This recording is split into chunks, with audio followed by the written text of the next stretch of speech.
ಹೃದ್ಯವರುಧ್ಯತೆತ್ರ ಕೃತಿಭಿಃ ಶುಶ್ರೂಷುಭಿಸ್ತತ್ಕ್ಷಣಾತ್ M ಪ್ರೌರಜಂತಮನುಪೇತಮಪೇತಕೃತ್ಯಂ ದ್ವೈಪಾಯನೋ ವಿರಹಕಾತರ ಆಜುಹಾವ ಪುತ್ರೇತಿ ತನ್ಮಯತಯಾ ತರವೋಭಿನೇದುಃ ತಂ ಸರ್ವಭೂತಹೃದಯಂ ಮುನಿಮಾನತೋಸ್ಮಿ. ಓಂ ನಮೋ ಭಗವತೆ ವಾಸುದೇವಾಯ. ಓಂ ನಮೋ ಭಗವತೆ ವಾಸುದೇವಾಯ. ಓಂ ನಮೋ ನಾರಾಯಣಾಯ. ಶ್ರೀಕೃಷ್ಣ ಪರಬ್ರಹ್ಮಣೇ ನಮಃ. ಭಗವದ್ಭಕ್ತರಲ್ಲಿ ಸವಿನಯ ವಿಜ್ಞಾಪನೆ. ಪರಮಪೂಜ್ಯ ಅದ್ವಯಾನಂದೇಂದ್ರ ಸರಸ್ವತಿ ಮಹಾಸ್ವಾಮಿಗಳವರ ಚರಣ ಕಮಲಗಳನ್ನು ಸ್ಮರಿಸಿಕೊಳ್ಳುತ್ತಾ ಇವತ್ತಿನಿಂದ 7 ದಿನಗಳ ಕಾಲ ಅಖಿಲಾಂಡ ಕೋಟಿ ಬ್ರಹ್ಮಾಂಡ ನಾಯಕರು, ಕಲಿಯುಗದೊಳಗೂ ಕೂಡ ಆ ಮಾರುತಿ ಮತ್ತೊಮ್ಮೆ ಅವತರಿಸಿದ ಅಂತ ಏನು ಹೇಳ್ತಾರೆ, ಅಂತಹ ಬ್ರಹ್ಮಚೈತನ್ಯ ಮಹಾರಾಜರ ದಿವ್ಯ ಸನ್ನಿಧಾನದಲ್ಲಿ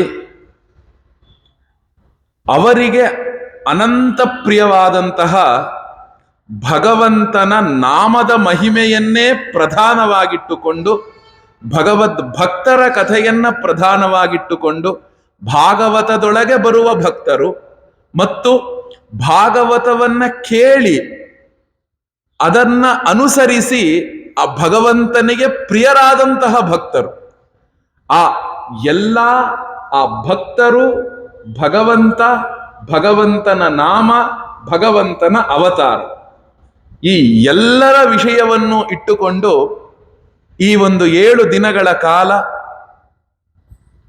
ಶ್ರೀ ಮಹಾರಾಜರ ಸನ್ನಿಧಾನದಲ್ಲಿ ಈ ಭಾಗವತ ನಡೀತಾ ಇದೆ. ಭಾಗವತ ಏನು ಹೇಳೋಣ, ಈ ಗ್ರಂಥದ ಬಗ್ಗೆ ನಾವು ಯಾವ ರೀತಿಯಾಗಿ ವಿಮರ್ಶನೆಯನ್ನ ಮಾಡೋಣ. ಎಷ್ಟೋ ಸರಿ ಇದೇ ಸನ್ನಿಧಾನದಲ್ಲಿ ಅನೇಕ ಬಾರಿ ಹೇಳಿದ್ದೇನೆ ಭಾಗವತವನ್ನು. ಈ ವರ್ಷ ಯಾವಾಗಲೂ ಒಂದು ವಾಡಿಕೆ, ಬ್ರಹ್ಮಾನಂದರ ಆರಾಧನೆ ಮತ್ತು ಭಾಗವತ ಸಪ್ತಾಹ ಈ ಸನ್ನಿಧಾನದಲ್ಲಿ ನಡೆಯೋದು. ಆ ಪಿತೃಪಕ್ಷದಲ್ಲಿ ಪ್ರೋಷ್ಠಪದಿ ಭಾಗವತ ಅಂತ, ಅದರ ಭಾದ್ರಪದ ಮಾಸದಲ್ಲಿ ನಡೆಯುವಂತಹ ಒಂದು ವಾಡಿಕೆ. ಆದರೆ ಈ ಬಾರಿ ಯಾವುದೋ ನಿಮಿತ್ತದಿಂದ ಇಲ್ಲಿಗೆ ಬಲವಾದ ನಿಮಿತ್ತನೇ ಬರಕ್ಕಾಗಲಿಲ್ಲ. ಆದರೆ ಮಹಾರಾಜರ ಇಚ್ಛೆಯೇ ಬೇರೆ ಇತ್ತು. ಈ ಮಹಾರಾಜರ ದಿವ್ಯ ಭಕ್ತರಲ್ಲಿ ಒಬ್ಬಕಿ, ಅವರ ಒಂದು ಹೇಳಿ ಗುರುಗಳೇ ಇಲ್ಲಿ ಭಾಗವತವನ್ನ ಅಂತ ಹೇಳಿದಾಗ ಆ ಒಂದು ನಿಮಿತ್ತದಿಂದ, ಒಂದು ನಿಮಿತ್ತ ಮಹಾರಾಜರ ಒಂದು ಸಂಕಲ್ಪ ಮತ್ತು ಆ ಹೆಣ್ಣು ಮಗಳ ನಿಮಿತ್ತದಿಂದ ಈ ಒಂದು ಸಪ್ತಾಹ ಕಾರ್ಯಕ್ರಮ ಮಹಾರಾಜರ ಸನ್ನಿಧಾನದಲ್ಲಿ ನಡೀತಾ ಇದೆ. ಇಂತಹ ಒಂದು ಸಪ್ತಾಹದ ಒಂದು ಆರಂಭ. ಇವತ್ತು ಉಪನ್ಯಾಸಕ್ಕೆ ಭಾಗವತದ ಒಂದು ಉಪಕ್ರಮ ಹಾಗೂ ಪರೀಕ್ಷಿತನ ಪ್ರಶ್ನೆ. ಯಾಕೆ ಅಂದ್ರೆ ಪರೀಕ್ಷಿತನ ಪ್ರಶ್ನೆಯನ್ನ ನಾವು ಪೂರ್ಣವಾಗಿ ಅರ್ಥ ಮಾಡಿಕೊಳ್ಳದೆ ಹೋದರೆ ಭಾಗವತವನ್ನ ನಾವು ಎಷ್ಟು ಸಲ ಕೇಳಿದ್ರೂ ಕೂಡ ಅದೊಂದು ಕಥೆಯಾಗಿಯೇ ಉಳಿಯುತ್ತೆ. ಆ ಒಂದು ನಿಮಿತ್ತದಿಂದ ಈ ಭಾಗವತ ಮಾಹಾತ್ಮ್ಯ ಅಂದ್ರೆ ಆ ಭಗವಂತನ ಮಾಹಾತ್ಮ್ಯ ಏನು ಅನ್ನುವುದನ್ನ ಇವತ್ತಿನ ದಿನ ಆರಂಭವನ್ನ ಮಾಡೋಣ. ನೋಡಿ, ಭಾಗವತದೊಳಗೆ ಒಂದು ಕಥೆ ಬರುತ್ತೆ. ಏನು? ಈ ಭಾಗವತವನ್ನ ರಚಿಸಿದಂಥವರು ವೇದವ್ಯಾಸರು. ವ್ಯಾಸರು ಸಮಸ್ತ ವೇದವನ್ನ ವಿಂಗಡಣೆ ಮಾಡಿದ್ರು, ಬ್ರಹ್ಮಸೂತ್ರಾದಿಗಳನ್ನ ಬರೆದ್ರು, ಆ ವೇದಗಳನ್ನ ವಿಂಗಡಣೆ ಮಾಡಿ ಅವರ ಶಿಷ್ಯರಿಗೆ ಬೋಧನೆಯನ್ನ ಮಾಡಿದ್ರು. ಅದಾದ ನಂತರ 17 ಪುರಾಣಗಳನ್ನ ರಚಿಸಿದ್ರು, ಮಹಾಭಾರತವನ್ನ ರಚಿಸಿದ್ರು. ಇತಿಹಾಸವಾದಂತಹ ಅದ್ಭುತವಾದ ಒಂದು ಮಹಾಭಾರತವನ್ನು ರಚಿಸಿದ್ರು. ಇಷ್ಟೆಲ್ಲ ರಚಿಸಿದ ನಂತರವೂ ಕೂಡ ವ್ಯಾಸರ ಹೃದಯ ಯಾವಾಗ ಇನ್ನೂ ಒಂದು ಪರಿಪೂರ್ಣತೆ ಅಂತ ಆಗ್ಲಿಲ್ಲಪ್ಪ, ಇನ್ನೂ ಪೂರ್ಣತೆ ಅನ್ನೋದು ಬರಲಿಲ್ಲ ಅಂದಾಗ ನಾರದರು ಬಂದು ಒಂದು ವಿಷಯವನ್ನ ಹೇಳ್ತಾರೆ. ಭಗವಂತನ ಗುಣವೇ ಪ್ರಧಾನವಾಗಿರುವಂತಹ ಮತ್ತು ಅವನ ಲೀಲಾ ಪ್ರಧಾನವಾಗಿರುವಂತಹ ಅವನ ಭಕ್ತರ ಕಥೆಗಳುಳ್ಳಂತಹ ಭಗವದ್ಭಕ್ತಿಯುತವಾದಂತಹ ಒಂದು ಗ್ರಂಥವನ್ನು ರಚಿಸಿ ಅಂತ ಹೇಳಿದಾಗ ಈ ಭಾಗವತವನ್ನ ವ್ಯಾಸರು ರಚಿಸ್ತಾರೆ. 12 ಸ್ಕಂದಗಳು, 18,000 ಶ್ಲೋಕಗಳು. ಇದನ್ನ ನಾವು ಬೆಳಗ್ಗಿನಿಂದ ಪಾರಾಯಣ ಮಾಡಕ್ಕೆ ಸುಮಾರು 6 ರಿಂದ 6.5 ತಾಸು ನಮಗೆ ಬೇಕು, ಒಂದು ದಿನದ ಪಾರಾಯಣ ಮುಗಿಸಕ್ಕೆ. ಇವತ್ತು ದೇವಹೂತಿಯರ ಕಪಿಲ ಮತ್ತು ದೇವಹೂತಿಯ ವಿವಾಹ ಪರ್ಯಂತವಾಗಿ ಮೊದಲನೆಯ ದಿನದ ಪಾರಾಯಣ, ಅದನ್ನ ಬರೀ ಸಂಸ್ಕೃತ ಶ್ಲೋಕ ಓದಕ್ಕೇನೆ 6.5-7 ತಾಸು ಬೇಕು ನಮಗೆ. ಹೀಗಿದ್ದಾಗ ಇದರ ವ್ಯಾಖ್ಯಾನವನ್ನು 1.5 ತಾಸಿನಲ್ಲಿ ಮಾಡಿ ಅಂತ ಹೇಳಿದಾಗ ಅದು ಬಲು ಕಷ್ಟ ಸಾಧ್ಯ. ಆದರೂ ಒಂದು ಧೈರ್ಯ ಈ ಪೀಠದಲ್ಲಿ ಕೂತಾಗ ನಮಗೆ ಬರುತ್ತೆ. ಏನು ಅಂದ್ರೆ, ಇಲ್ಲಿ ನಾನು ಏನನ್ನು ಹೇಳ್ತಿಲ್ಲ, ಮಹಾರಾಜರಿಗೆ ಏನು ಬೇಕೋ ಅದನ್ನು ಹೇಳಿಸ್ಕೊಳ್ತಾರೆ ಅಂತ. ಅವ್ರ ಹೃದಯದಲ್ಲಿ ಏನಿದೆ, ಮಹಾರಾಜರ ಹೃದಯದಲ್ಲಿ ಅವ್ರು ಏನು ಹೇಳಬೇಕು ಅಂತ ಅವ್ರ ಹೃದಯದಲ್ಲಿದೆ, ಅದು ನನ್ನ ಬಾಯಿಂದ ಬರುತ್ತೆ ಅನ್ನೋದನ್ನ ಹೃದಯದಲ್ಲಿ ಇಟ್ಟುಕೊಂಡು ಈ ಉಪನ್ಯಾಸವನ್ನ ಆರಂಭ ಮಾಡ್ತೇನೆ. ನಿಮಗೆಲ್ಲರಿಗೂ ತಿಳಿದ ಹಾಗೆ ಭಾಗವತ ಕೃಷ್ಣನ ಕಥೆಯನ್ನೇ ಪ್ರಧಾನವಾಗಿಟ್ಟುಕೊಂಡಂತಹ ಗ್ರಂಥ. ಇಲ್ಲೊಡಿ, ಕೃಷ್ಣನ ಕಥಾ ಪ್ರಧಾನ, ಆದರೆ ಬರೀ ಕೃಷ್ಣನ ಕಥೆ ಏನು ಇಲ್ಲ ಇದರೊಳಗೆ. ಏನು ಗುರುಗಳು ಭಾಗವತ ಅಂತ ಹೇಳಿದ್ರು ಕೃಷ್ಣನ ಕಥೆ ಯಾವಾಗ ಶುರು ಮಾಡ್ತಾರೆ? ಯಾಕೆ ಅಂದ್ರೆ ಕೃಷ್ಣನ ಕಥೆ ಭಾಗವತದ 10ನೆಯ ಸ್ಕಂದದಲ್ಲಿ ಆರಂಭ ಆಗುತ್ತೆ.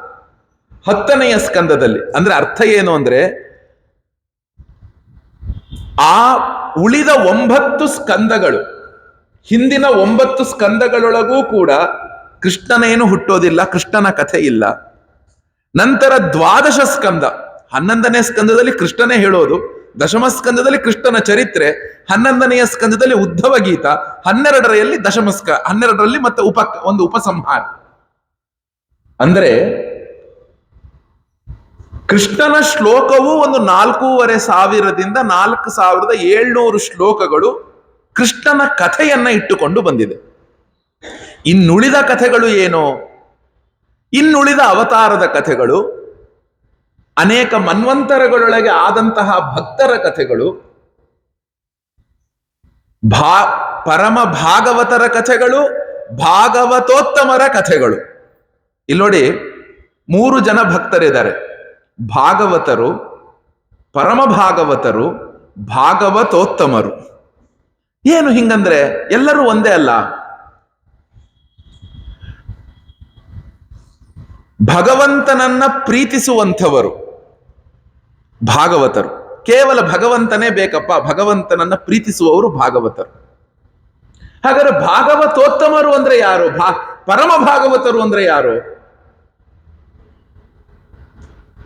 ಭಾಗವತರಿಗೆ ಒಂದಷ್ಟು ಏನಿರುತ್ತೆ ಅಂದ್ರೆ, ಭಗವಂತನನ್ನ ಪಡೆಯಬೇಕು ಎಂಬ ಇಚ್ಛೆ ಇದ್ದರೂ ಕೂಡ ಲೋಕ ವ್ಯವಹಾರದೊಳಗೆ ಒಂದಷ್ಟು ವ್ಯವಹಾರವನ್ನು ಅಂಟಿಸಿಕೊಂಡಿರ್ತಾರೆ.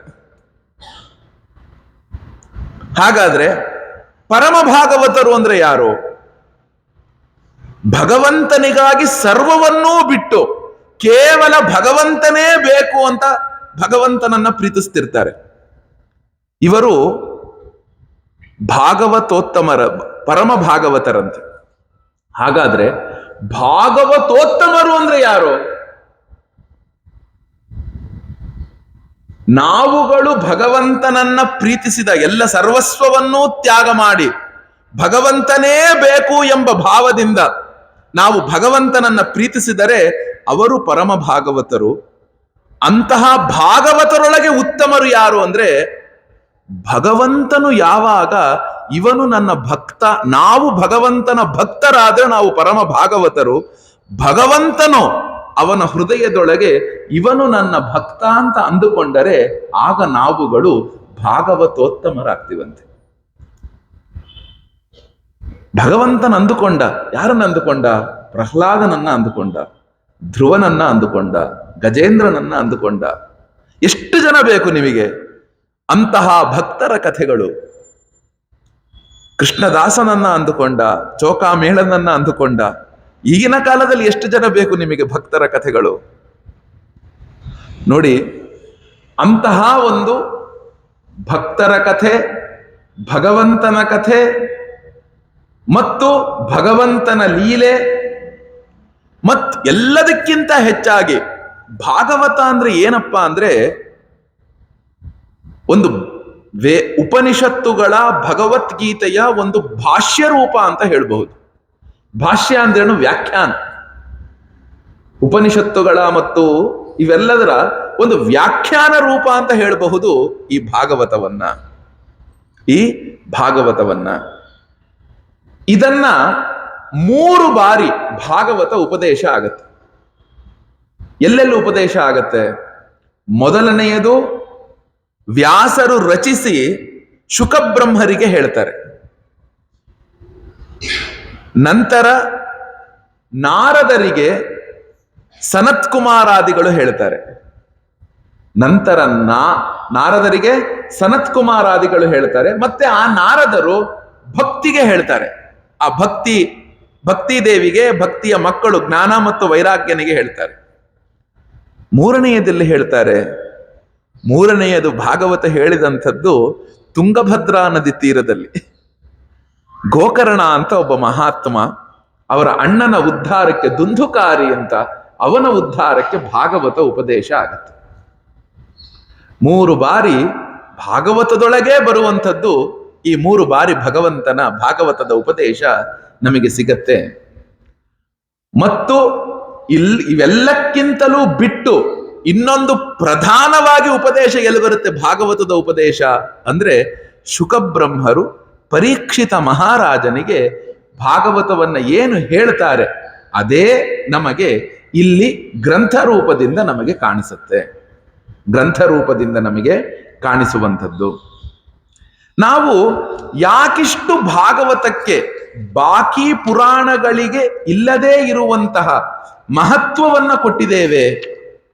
ನಾವು ಬಾಕಿ ಪುರಾಣಗಳಿಗಿಂತಲೂ ಕೂಡ ಅತ್ಯಂತ ಮಹತ್ವವನ್ನ ಈ ಒಂದು ಭಾಗವತಕ್ಕೆ ಯಾಕೆ ಕೊಟ್ಟಿದ್ದೇವಪ್ಪ ಅಂದ್ರೆ ಹೇಳ್ತೇವೆ, ಇದಂ ಭಾಗವತನ್ ನಾಮ ಪುರಾಣಂ ಬ್ರಹ್ಮ ಸಂಹಿತಂ ಭಕ್ತಿ ಜ್ಞಾನ ವಿರಾಗಾಣ ಸ್ಥಾಪನಾಯ ಪ್ರಕಾಶಿತಂ. ಎಷ್ಟು ಚೆನ್ನಾಗಿದೆ ನೋಡಿ. ಇದಂ ಭಾಗವತನ್ ನಾಮ, ಇದು ವೇದವೇ, ವೇದದ ವ್ಯಾಖ್ಯಾನವೇ, ಸಾಕ್ಷಾತ್ ಪರಮಾತ್ಮನ ವಿಷಯವನ್ನೇ ತಿಳಿಸಿರುವಂಥದ್ದಾಗಿದೆ. ಸಾಕ್ಷಾತ್ತಾಗಿ ಪರಮಾತ್ಮನ ವಿಷಯವನ್ನೇ ತಿಳಿಸುವಂಥದ್ದಾಗಿದೆ. ಯಾಕೆ ಅಂದ್ರೆ ವೇದವ್ಯಾಸರು ಇದನ್ನ ಭಕ್ತಿ ಜ್ಞಾನ ವೈರಾಗ್ಯದ ಸ್ಥಾಪನೆಗಾಗಿಯೇ, ಭಕ್ತಿ ಜ್ಞಾನ ವೈರಾಗ್ಯದ ಸ್ಥಾಪನೆಗಾಗಿಯೇ ಈ ಭಾಗವತವನ್ನು ನಮಗೆ ತಿಳಿಸಿರುವಂಥವರು ಆಗಿದ್ದಾರೆ. ಆ ಒಂದು ಆಗಿದ್ದಾರೆ ಅಂತಹ ಒಂದು ಶ್ರೀಮದ್ ಭಾಗವತ.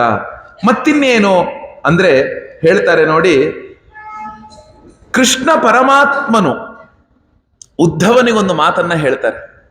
ಕೃಷ್ಣ ಪರಮಾತ್ಮನು ಉದ್ಧವನಿಗೊಂದು ಮಾತು ಹೇಳ್ತಾನೆ.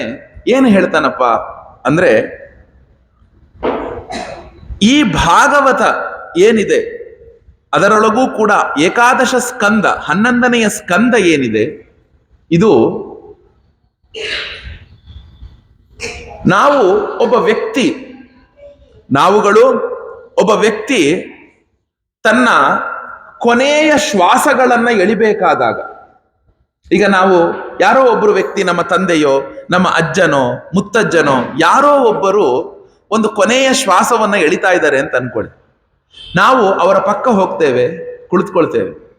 ನಾವು ಹಾಗೆ ಕುಳಿತುಕೊಂಡಾಗ ಅವರು ನಮಗೆ ಏನೇನನ್ನ ಉಪದೇಶ ಮಾಡ್ತಾರೆ, ಏನೇನನ್ನ ನಮಗೆ ಹೇಳ್ತಾರೆ, ಯಾವುದನ್ನ ನಮಗೆ ತಿಳಿಸ್ತಾರೆ ಅಂದ್ರೆ ನೋಡಿ, ಅವರು ನಮಗೆ ಇನ್ನೇನು ಡಾಕ್ಟರ್ ಹೇಳಿದ್ದಾರೆ 15 ನಿಮಿಷ ಒಂದು ದಿನ 2 ದಿನ 3 ದಿನ ಇರಬಹುದು ಅಂದಾಗ ಅವ್ರ ಪಕ್ಕ ನಾವು ಹೋಗಿ ಕೂತಾಗ ಏನ್ ಊಟ ಮಾಡಿದೆ, ಏನು ತಿಂದೆ ಅಂತ ಏನಾದ್ರು ಕೇಳ್ತಾರ?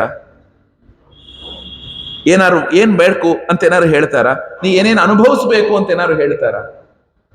ಅವರ ಜೀವನದ ಅತ್ಯಂತವಾದಂತಹ ಮುಖ್ಯವಾದ ಒಂದು ಭಾಗಗಳು ಏನಿದೆ ಅದನ್ನ ಮಾತ್ರ ಹೇಳ್ತಾರೆ. ಇದು 2 ರೀತಿಯಿಂದ. ಎಲ್ಲೆಲ್ಲಿ? ಮೊದಲನೆಯದಾಗಿ ಪರೀಕ್ಷಿತ ಮಹಾರಾಜನಿಗೆ ಇದ್ದಂತಹ ಒಂದು ದಿನಗಳು ಕೇವಲ 7 ದಿನಗಳು ಮಾತ್ರ. ಕೇವಲ 7 ದಿನಗಳು. ಆ 7 ದಿನಗಳು ಇದ್ದಾಗ, ಪರೀಕ್ಷಿತ ಮಹಾರಾಜನ 7 ದಿನಗಳಿದ್ದಾಗ ಅವನೇ ಹೇಳ್ತಾನೆ ಪ್ರಶ್ನೆಯೊಳಗೆ. ಏನಂತ ಹೇಳ್ತಾನೆ? ಒಬ್ಬ ಮನುಷ್ಯನು ತನ್ನ ಕೊನೆಯ ಶ್ವಾಸವನ್ನ ಎಳಿತಾ ಇರಬೇಕಾದಾಗ ಮತ್ತು ಒಬ್ಬ ಮನುಷ್ಯನು ತನ್ನ ಜೀವನದ ಅಂತಿಮ ಘಟ್ಟಗಳೊಳಗೆ ಇದ್ದಾಗ ಅವನು ಮಾಡಬೇಕಾದ ಕರ್ತವ್ಯ ಏನು?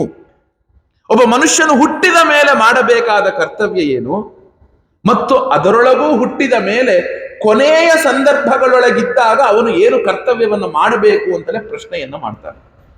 ಇದು ಒಂದು ಭಾಗ. ಆದರೆ ಎರಡನೆಯದು ಉದ್ಧವ. ಕೃಷ್ಣ ಹೇಳಿಬಿಡ್ತಾನೆ, ಉದ್ಧವ ಇವ್ರನ್ನೆಲ್ಲರನ್ನು ಕರ್ಕೊಳ್ಳೋ. ಅರ್ಜುನ ಹೇಳ್ತಾನೆ, ಭಾಗವತದ ಮೊದಲನೆಯ ಸ್ಕಂದವೇ ಅತ್ಯದ್ಭುತ.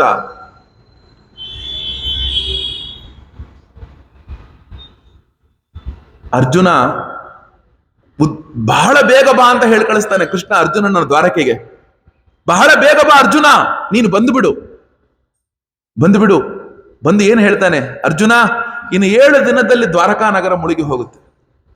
ಇಲ್ಲಿರೋರ್ನೆಲ್ಲರೂ ನೀನು ಹೊರಗಡೆ ಕರ್ಕೊಂಡು ಹೋಗು, ಎಲ್ಲರನ್ನೂ ಕರ್ಕೊಂಡು ಹೋಗು ಅಂತ ಹೇಳಿ ಅವನು ಆ ಬದರಿಕಾಶ್ರಮದ ಕಡೆಗೆ ಕೃಷ್ಣ ಪರಮಾತ್ಮನು ಹೋಗ್ತಾ ಇರ್ಬೇಕಾದ್ರೆ ಉದ್ಧವನಿಗೆ ಗೊತ್ತಾಗುತ್ತೆ ಕೃಷ್ಣನು ಹೊರಟ ಅಂತ.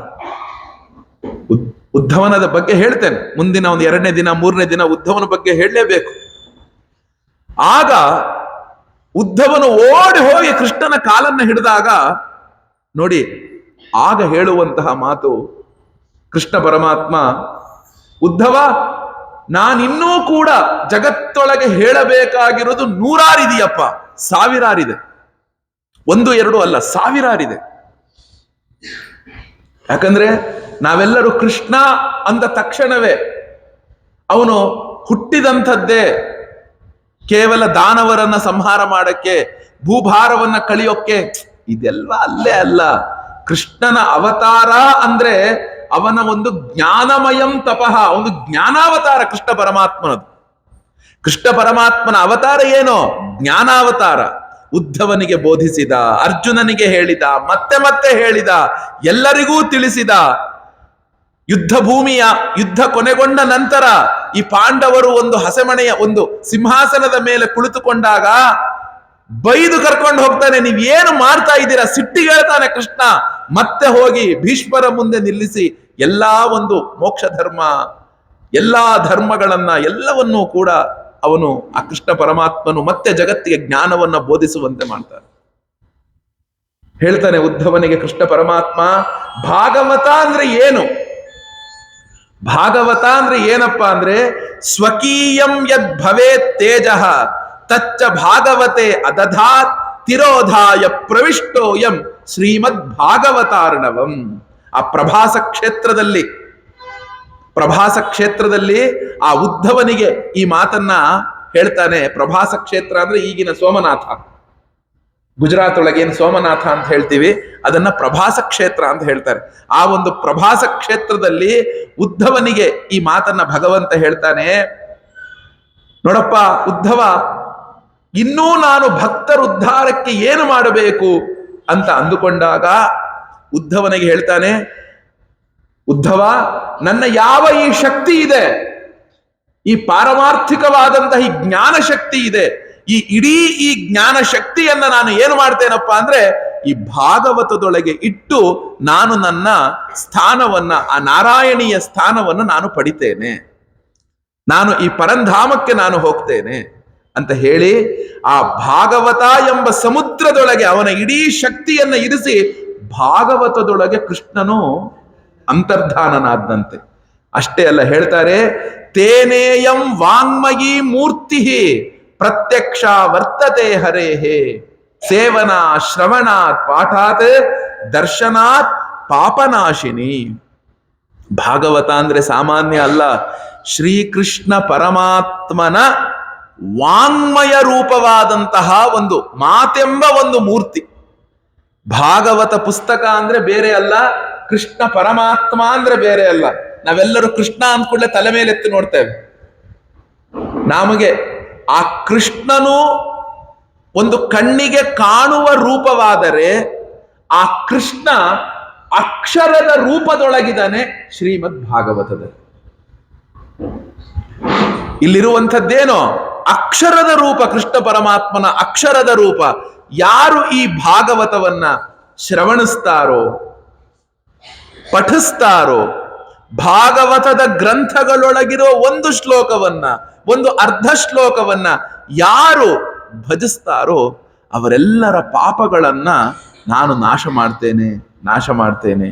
ಅದರೊಳಗೂ ಹೇಳ್ತಾರೆ ಸಪ್ತಾಹ ಶ್ರವಣಂ ತೇನ ಸರ್ವೇಭ್ಯ ಅಪಿ ಅಧಿಕಂ ಕೃತಂ ಸಾಧನಾನಿ ತಿರಸ್ಕೃತ್ಯ ಕಲೌ ಧರ್ಮೋ ಅಯಮೀರಿತಃ.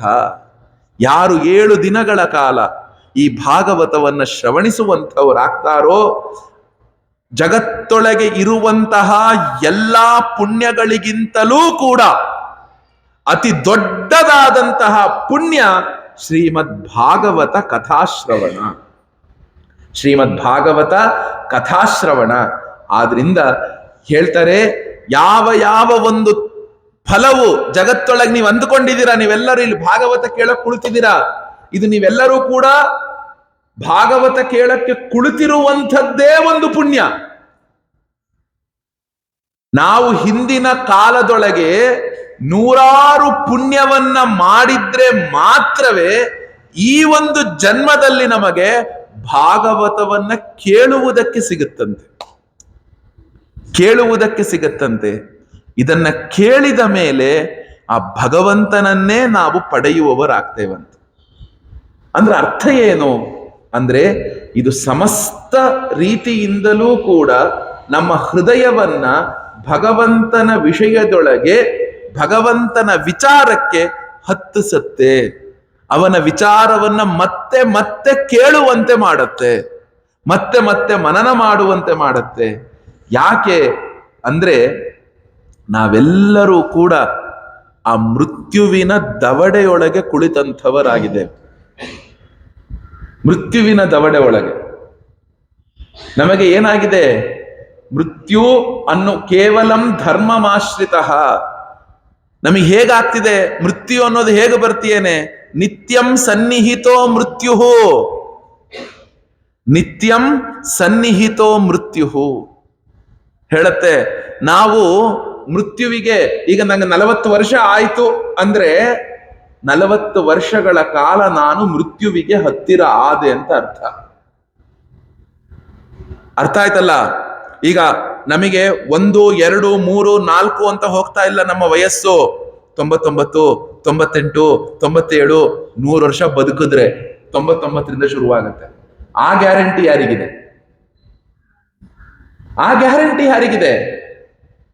ಯಾರಿಗೂ ಇಲ್ಲ. ಯಾಕೆ? ನಾವೆಲ್ಲರೂ ಕೂಡ ಏನ್ ಮಾಡ್ತಿದ್ದೀವಿ? ಒಂದು ಕ್ಷಣಕ್ಕೂ ಕೂಡ ಎಲ್ಲವೂ ಬದಲಾಗ್ತಿದೆ. ಒಂದು ಕ್ಷಣಕ್ಕೂ ಕೂಡ ನಮ್ಮ ಹತ್ರ ಇರುವಂತದ್ದು ಬೇರೆಯವ್ರ ಹತ್ರ ಹೋಗ್ತಾ ಇದೆ. ಹೇಗೆ ನಾವು ಹಿಡ್ಕೊಳ್ಳೋಣ ಇದನ್ನು? ಅಸಾರೆ ಸಂಸಾರೆ, ಈ ಒಂದು ಸಂಸಾರ ಅನ್ನೋದು ಏನಿದೆ ಎಲ್ಲವೂ ಕೂಡ ಬದಲಾಗುವಂಥದ್ದಾಗಿದೆ. ಹೀಗಿದ್ರೂ ಕೂಡ ಈ ಒಂದು ಕಲಿಯುಗದೊಳಗೆ ಏನಾಗಿದೆ? ಸತ್ಯಂ ನಾಸ್ತಿ, ತಪಃ ನಾಸ್ತಿ, ಶೌಚಂ ನಾಸ್ತಿ, ದಯಾ ನಾಸ್ತಿ, ದಾನಂ ನ ವಿದ್ಯತೆ, ಉದರಂ ಭರಿಣೋ ಜೀವಾಹ ವರಾಕಾಹ ಕೂಟಭಾಷಿಣಃ. ಅಂದ್ರೆ ಅರ್ಥ ಏನು ಗೊತ್ತಾ? ಒಂದು ಸತ್ಯ ಮಾರ್ಗದಲ್ಲಿ ನಡೆಯೋಣ ಅಂದ್ರೆ ಅದು ನಮ್ಮ ಕೈಯಲ್ಲಿ ಸಾಧ್ಯ ಇಲ್ಲ. ಒಂದು ಮನಸ್ಸನ್ನ ನಿಷ್ಠೆಯಿಂದ ಇಟ್ಟುಕೊಂಡು ಒಂದು ತಪೋ ಮಾರ್ಗಕ್ಕೆ ಹೋಗೋಣ ಅಂದ್ರೆ ಸಾಧ್ಯ ಇಲ್ಲ. ತ್ರಿಕರಣ ಶುದ್ಧಿಯನ್ನೇ ಮಾನಸಿಕವಾಗೂ ವಾಚಿಕವಾಗೂ ಮತ್ತು ಶಾರೀರಿಕವಾಗೂ ನಾವು ಶುದ್ಧರಾಗಿರೋಣ ಅಂದ್ರೆ ಸಾಧ್ಯ ಇಲ್ಲ. ದಯಾಗುಣ ಇಲ್ಲ, ದಾನಂ ನ ವಿದ್ಯತೆ, ದಾನ ಅನ್ನೋದು ಗೊತ್ತೇ ಇಲ್ಲ, ದಾನ ಅನ್ನೋದು ಗೊತ್ತೇ ಇಲ್ಲ. ನಾವೆಲ್ಲ ಹೇಗೆ ಮಾಡ್ತಾ ಇದ್ದೀವಿ? ಉದರಂ ಭರಿಣೋ ಜೀವಾಹ, ಎಲ್ಲರೂ ಹೊಟ್ಟೆಗೋಸ್ಕರ ಜೀವನವನ್ನ ಹೊರಿತಾ ಇದ್ವಿ. ಒಂದು ಹೊಟ್ಟೆಗೋಸ್ಕರ ಜೀವನವನ್ನ ಸಾಗಿಸ್ತಿದ್ದೀವಿ. ಹೇಗೋ ಆಯ್ತು, ಇದನ್ನು ತುಂಬಿಸಿಕೊಂಡ್ರೆ ಸಾಕಪ್ಪ. ಉದರಂ ಭರಿಣೋ ಜೀವ ವರಾಕಾಹ ಕೂಟಭಾಷಿಣ. ಕೂಟಭಾಷಿಣ ಅಂದ್ರೇನು? ಕೂತ್ಕೊಂಡು ಒಂದೇ ಒಂದು ಕಡೆಗೂ ಭಗವಂತನ ವಿಷಯ ಇಲ್ಲ, ಕೇವಲ ಮತ್ತೊಬ್ಬರ ಬಗ್ಗೆ, ಇನ್ನೊಬ್ಬರ ಬಗ್ಗೆ, ಅವ್ರು ಹೀಗೆ ಇವ್ರು ಹಾಗೆ ಇನ್ನೊಬ್ರು ಹೀಗೆ, ಇದನ್ನೇ ಮಾತಾಡಿಕೊಂಡು ನಮ್ಮ ಜೀವನವನ್ನ ಕಳಿತೀವಂತ. ಒಂದು 3 ಜನ ರಾಮಂದಿರದ ಕಟ್ಟೆ ಮೇಲೆ ಕೂತಿದ್ರು. ನಮ್ಮೂರು ಎಲ್ಲರೂ ಸೇರೋದು ಸಂಜೆ ಹೊತ್ತು ರಾಮಂದಿರದಲ್ಲೇ, ರಾಮಂದಿರದ ಕಟ್ಟೆ ಮೇಲೆ, ಇಲ್ಲ ಒಂದು ಅಶ್ವತ್ಥ ಕಟ್ಟೆ ಮೇಲೆ 3 ಜನ ಕೂತಿದ್ರು. ಅವ್ರ ಕೆಲಸ ಏನು? ಸಂಜೆ 7ರಿಂದ 9 ತನಕ ಬರೀ ಬೇರೆಯವ್ರ ವಿಷಯವನ್ನೇ ಮಾತಾಡೋದು. ಅವ್ರ ಮನೇಲಿ ಹೀಗಾಯ್ತಂತೆ, ಇವ್ರ ಮನೇಲಿ ಹೀಗಾಯ್ತಂತೆ, ಆ ಹುಡುಗಿ ಹಿಂಗ್ ಓಡೋದ್ಲಂತೆ, ಆ ಹುಡುಗ ಇದನ್ ಮದುವೆ ಆಯ್ತಂತೆ, ಇನ್ನೊಂದು ಗೊತ್ತಾಯ್ತಂತ, ನಿನಗ್ ಗೊತ್ತಾಯ್ತಾ, ಬರೀ ಬೇರೆಯವರ ಮನೆಯ ವಿಷಯ, ಬೇರೆಯವ್ರ ಬಗ್ಗೆನೇ ಮಾತಾಡ್ಕೊಂಡಿರೋದು. 3 ಜನ ಕುತ್ಕೊಂಡು ಮಾತಾಡೋ. ಆಮೇಲೆ ಏನಾಯ್ತು? ಒಂದು 8:15 ಆಯ್ತು ಸಂಜೆ. ಒಬ್ಬನ ಮಗ ಬಂದ. ಒಬ್ಬನ ಮಗ ಬಂದು ಹೇಳ್ದ, ಅಪ್ಪಯ್ಯ ಅಮ್ಮ ಊಟಕ್ಕೆ ಕರಿತೀಯಾಳೆ ಬಾ ಅಂತ ಹೇಳ್ದ. ಅಪ್ಪಯ್ಯ ಅಮ್ಮ ಊಟಕ್ಕೆ ಕರಿತೀಯಾಳೆ ಬಾ ಅಂತ ಹೇಳ್ದ. ಅವನೇನ್ ಹೇಳ್ದ? ಬರ್ತೀನಿ ನಡಿಯ ಅಂತ ಬೈದು ಬಿಟ್ಟ. ಯಾರೋ ಕರಿ ಆಯ್ತು. 8:15 8:45 ಆಯ್ತು. 8:45 ಆಯ್ತು. ಮತ್ತೆ ಬಂದ, ಅಪ್ಪಯ್ಯ ಅಮ್ಮ ಜೋರ್ ಮಾಡ್ತೀಯಾಳೆ ಬರ್ಬೇಕಂತೆ ಅಂದ. ಬರ್ತೀನಿ ನಡಿಯೋ, ಮಾತಾಡ್ತಿಲ್ವಾ ಇಲ್ಲಿ, ಬರ್ತೀನಿ ನಡಿ ಅಂತ ಹೇಳ್ದ. ಅವ್ರಿಬ್ರು ಕೂತಿದ್ರಲ್ಲ, ಅಷ್ಟಲ್ಲಿ ಬಂದು ಕರಿತೀಯನೆ ಕಣ, ಎದ್ದು ಹೋಗು ಊಟಕ್ಕೆ ಅಂತ ಹೇಳಿದ್ರು. ಆ ತಕ್ಷಣ ಇವನೇನ್ ಹೇಳ್ದ? ಹೋಗಲ್ಲ. ಯಾಕೆ ಹೋಗಲ್ಲ? ನಾನು ಎದ್ದೋದ್ರೆ ನೀವು ನನ್ನ ಬಗ್ಗೆ ಮಾತಾಡ್ತೀರಾ, ಅದಕ್ಕೆ ಹೋಗೋದು. ನೀವಿಬ್ರು ಹೋಗ್ರಿ, ನಾನು ಎದ್ದು ಹೋಗ್ತೀನಿ. ನೀವಿಬ್ರು ಹೋಗ್ರಿ, ನಾನು ಎದ್ದು ಹೋಗ್ತೀನಿ. ನಾನು ಹೋಗಲ್ಲ.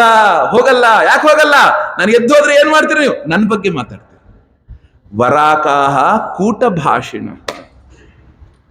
ಒಂದು ಕಡೆಗೆ ಒಂದು ಸತ್ಸಂಗಕ್ಕೆ ಹೋಗೋಣ, ಮೌನವಾಗಿರೋಣ. ಯಾವ ಒಂದು ನಿಷ್ಠೆಯನ್ನ ಇಟ್ಟುಕೊಂಡಿದ್ದೇವೆ ನಾವು ಜೀವನದಲ್ಲಿ?